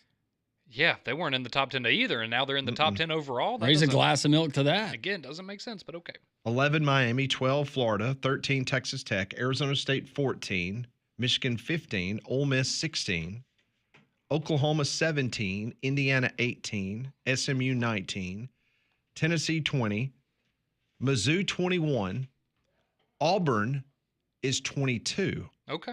But Auburn was not in the top 25 in offense or defense, but overall, they're the 22nd ranked team according to EA Sports. Special teams. So if Auburn finishes 22 in the poll, that would put them probably, 8-4? 8-4. Yeah. Historically speaking, yeah. Yeah. Duke is 23, South Carolina is 24, and Illinois is 25. Wow, Duke at 23. Okay.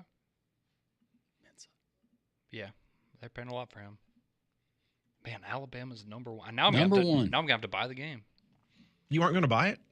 No, I don't normally buy sports games every year. They don't change a lot. This could be the EA Sports curse. Maybe so. Ryan Williams is on the cover, so I guess Ohio State and Alabama are cursed this year. Is that power rankings that you're reading? I'm assuming that's just the overall rating that team Check your has in phone. the game. Okay. I was just trying to compare what they had last year. Check your phone. Okay, yeah.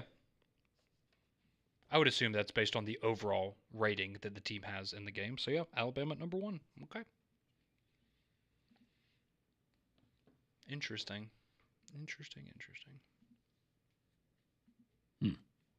Okay. They had Utah as number 10 last year. I think I picked Utah to win I the Big had 12 I last had year. Utah very, Yeah. very high too. Rough season for them. Does that make you feel better? No. It doesn't? He doesn't like Alabama getting all the press. No, I don't.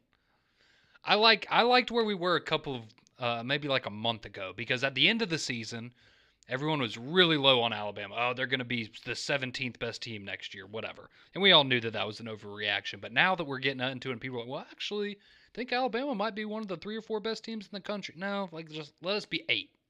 Something like that. Have a chip on their shoulder. We don't need Cade Klubnik making our guys think they're better than they are. We don't need that.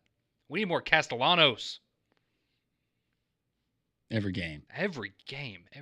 Have a Thomas Castellanos. Mm-hmm. I actually did not realize he was from Georgia until our listener said that. Yeah, I didn't either. I played against him in high school. Mm-hmm. I figured that he was a Northeast guy. Mm-hmm. That's what I would have assumed as well. Can't do that. We'll take your phone calls, 800-239-WJOX. We continue here on a Friday. Jox.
1:34 on this Friday. Hope everyone has a wonderful weekend. We got the Paul Feinbaum Show coming up at 2 o'clock. Don't forget the Atlanta Braves and the Philadelphia Phillies begin a 3-game series in Atlanta. It's the longest homestand of the year for the Braves. 9 games. It'll be 3 against the Phillies, 3 against the Angels, 3 against the Orioles. Before then, they will hit the road before the All-Star break. Major League Baseball, especially the stadium that will be hosting the All-Star festivities. They like the team that is hosting to be on the road so they have a little bit of extra time to get the stadium ready for the festivities.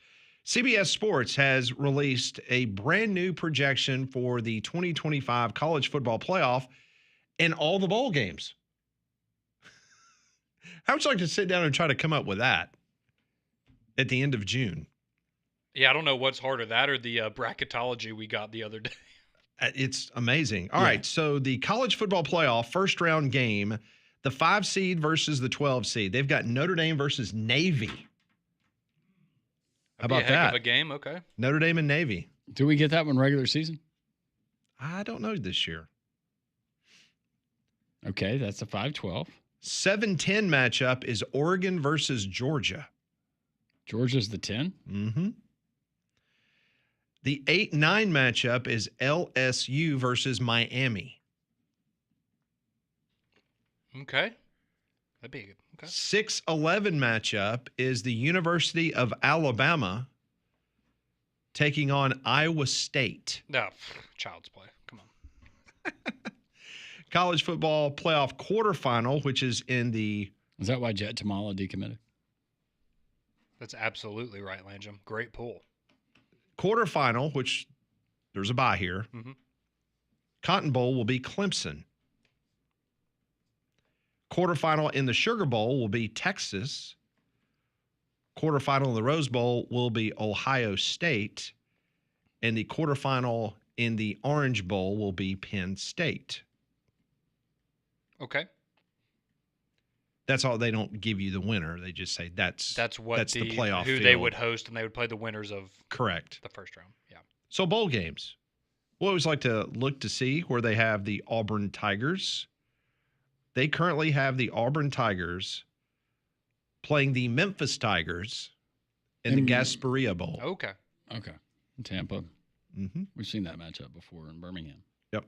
And speaking of Birmingham, let's take a look at the old Birmingham Bowl. A Southeastern Conference team will be in attendance. The Arkansas Razorbacks will be taking on Scott Frost in the University of Central Florida. You think Molly will go to the game? Will she cover the game for us?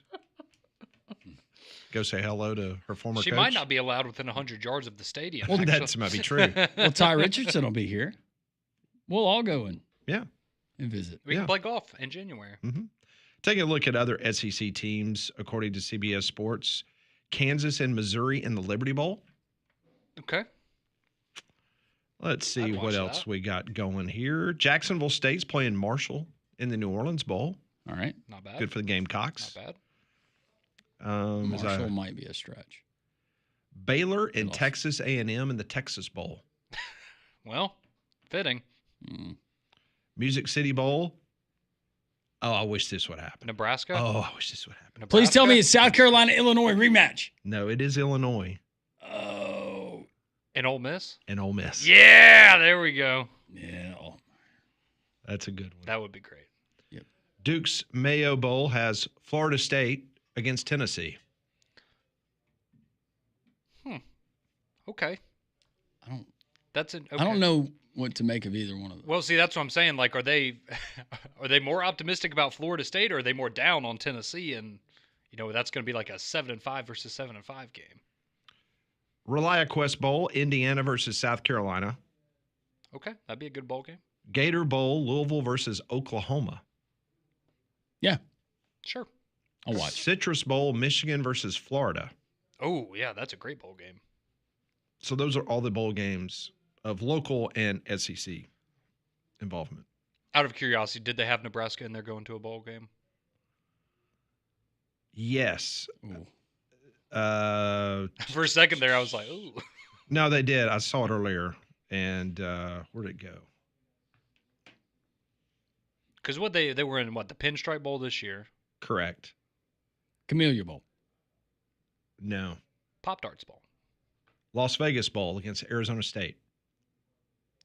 Wow. Okay. She'll be all over that. Yeah, she'll be there. Well, that'd be a pretty good bowl game because I think we all expect Arizona State to be pretty good. So. No, that'd be really good. Nebraska travels really well. I mean, they would have a heck of a time in Vegas. I mean, that place would be packed and not a very far drive from Phoenix to Las Vegas. So, no, that'd be cool. Okay. Kudos to somebody sitting down and putting that together because that sounds like a nightmare right now trying to. I asked you guys a question the other day about first-year head coaches. Who's going to win the most games? And didn't y'all say was it West Virginia? I said Rich Rod. I'm trying to remember who our options were. It was Dan Mullen. Oh no, I said Dan Mullen. Yeah, because he's at UNLV. It was Dan Mullen, Barry Odom. Yeah, I said Rich Rod. Rich Rod because even Dan Mullen could screw up UNLV. Yeah. They've got West Virginia playing Brent Key's Georgia Tech Yellow Jackets in the First Responder Bowl.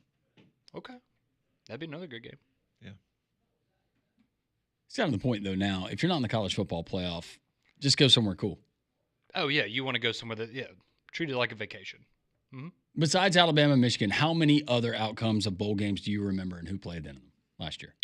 I remember Illinois beat South Carolina because Burt won't shut up about it. But other than that, not very many. I was trying to remember the ones that I was really devastated because I lost. Yeah. I'm trying to remember. Florida beat Tulane because that was kind of a big, they got to 8 wins. No, I'm out. I'm That's out. about it. That's about I have it. no idea. That's about it. Missouri beat Ohio State 2 years ago. I remember that bowl game. Arkansas was a very entertaining game there at the Liberty Bowl this last year. Who did Ole Miss play in their bowl game? Because they beat them. I just can't remember who they. I don't even remember who they played. Yeah, it was. Couldn't tell you. It was wasn't it in Charlotte? Or no, it wasn't it was the Gator Bowl. It was in Jacksonville. It was the Gator Bowl. Was it NC State? Yeah, no, it was Texas Duke. Tech. No, Duke. It was Duke. Yep, they won 52-20. I knew it was an ACC team. Yeah. Yeah, they. Oh, that's right, because they didn't have their quarterback, right? Jackson Dart played the entire game. Or it was a quarterback. It was a comment that Lane made during the week, or leading up to the game. Yeah. I just remember that Ole Miss got 10 wins and kind of reminded everybody, hey, maybe we should have been in that playoff. Mm-hmm. Yeah. Yep. We will wrap things up for the week. Your calls are next. Your texts as well. This is 3-Man Front on Jox.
I know it doesn't get a lot of press this time of the year, but the baseball transfer portal in college is open.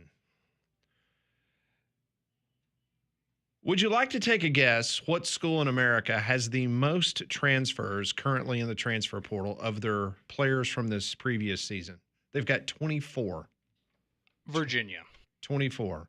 They are tied. But yes, that is one of the two schools.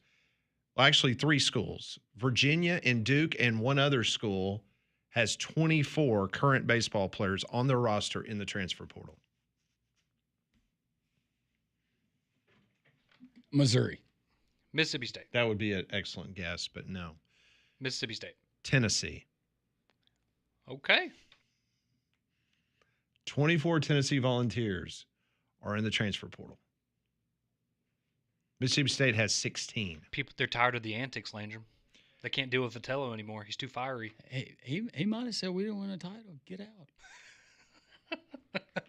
We win titles here. You caught Coach Bell on a bad day. That's wild. Alabama's got 12. Auburn's got 5 in the transfer portal. Good job, Butch Thompson. That's impressive. Well, I am curious. I'm going to look at Mizzou Ike Irish because is gone. Okay, Missouri's got. Auburn had a lot of freshmen this year that were pretty good. When is the draft? It's the Sunday of when we arrive in days. Atlanta. It's the Sunday before the All-Star I'm glad game. they changed that. So it's 2 weeks from this Sunday. Okay.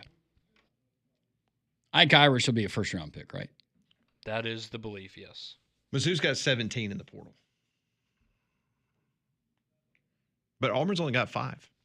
It's very impressive. Somebody was telling us a story about a former SEC baseball coach and their team after they had finished, and they were not going to make Hoover, and they were actually on the bus when this happened. And coach gets on the bus and he says, "Guys, hope you enjoyed your year here. Hope you enjoyed your season, because every one of you is going to be playing baseball somewhere else next season."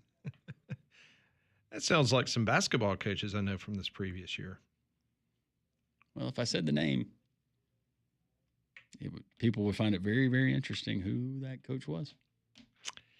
So after the landmark House versus NCAA settlement allowing schools to pay players that was finalized on June the 6th, the power conferences, they've begun finalizing the details, how this complex settlement is going to be paid, the mechanism, and how they're going to pay them. So the Big 12 expects to finalize and have all schools sign an agreement binding them to the terms of the House settlement within the next couple of weeks.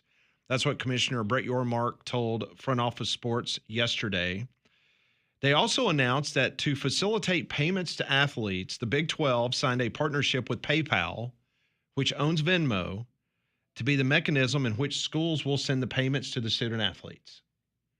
So in this deal with PayPal and Venmo, PayPal then becomes a partner with the Big 12.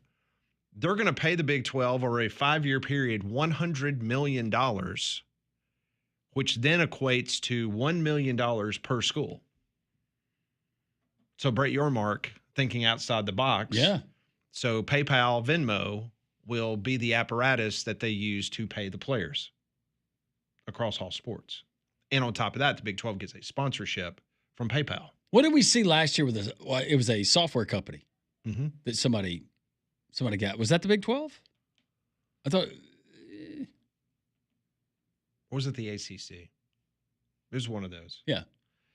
Front Office Sports also reports that all SEC schools have signed their conference enforcement agreement, which means that Vanderbilt and Tennessee, although their state laws would protect them if they wanted to sue the new NCAA, the Sports Commission, they have now forfeited their right to do so by signing this agreement with the Southeastern Conference. Memphis, now's your shot. Yep, Memphis, have at it. Tennessee, Chattanooga, have at it. But all schools in the Southeastern Conference, they have signed their conference enforcement agreement. And it's expected that the Big 12 will have all their schools signed up any day. Well, if you remember the SEC, or you didn't have a choice. No. Oh, we're going to give you the choice. Where are you going to go? You do have a choice. Sure.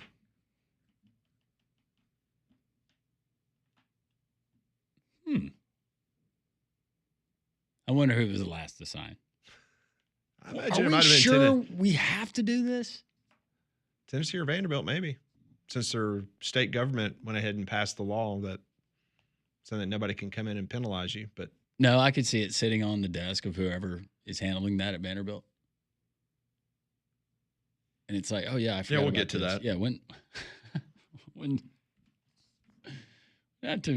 do we have to sign this again?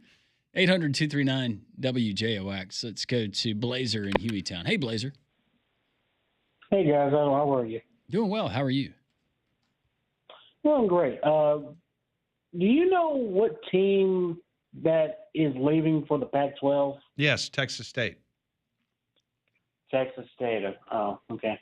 I heard you guys yesterday talking about the win totals, the ceiling and floor for the SEC and the Big Ten. Yes. Mm-hmm. What about for the American? Or you guys don't, I don't have that information readily available, but I will absolutely research that, and hopefully we can have something first part of next week. Were there any in particular you were looking for? Few. Okay. Memphis, Navy, Army, Tulane, North Texas, and UAB. Okay, here you go. I got it right here.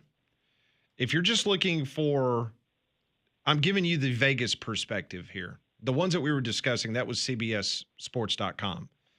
I'm going to give you what Vegas currently says. Would you repeat those schools again? I'll be more than happy to share that information with you.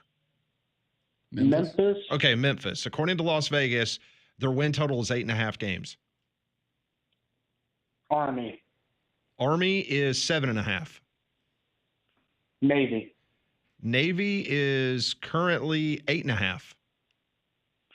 Tulane. Tulane,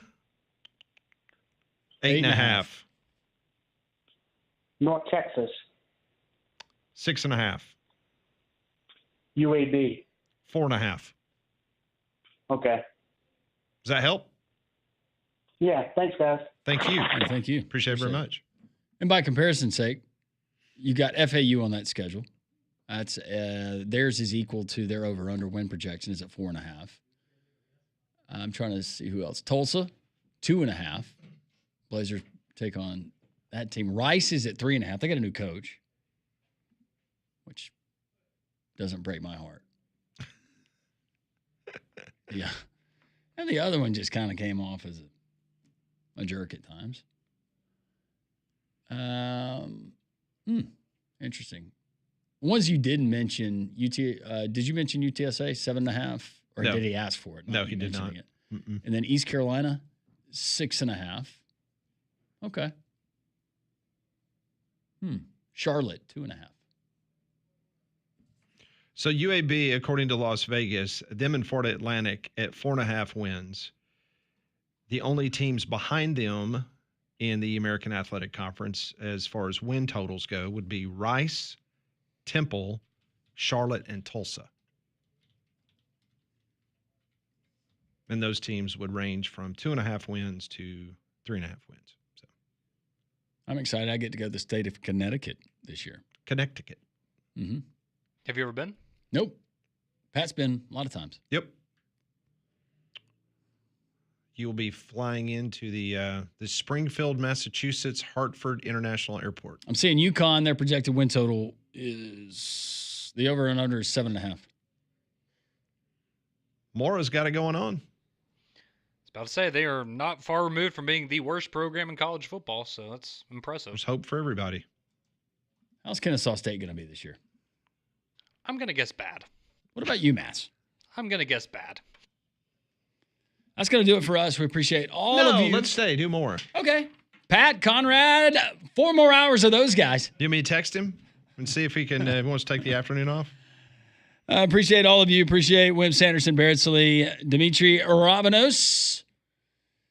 Have a great weekend. Be safe. Be careful. Love one another. Be nice. Smile. Laugh every now and then. God is great. Paul Feinbaum, The Paul Feinbaum Show is next.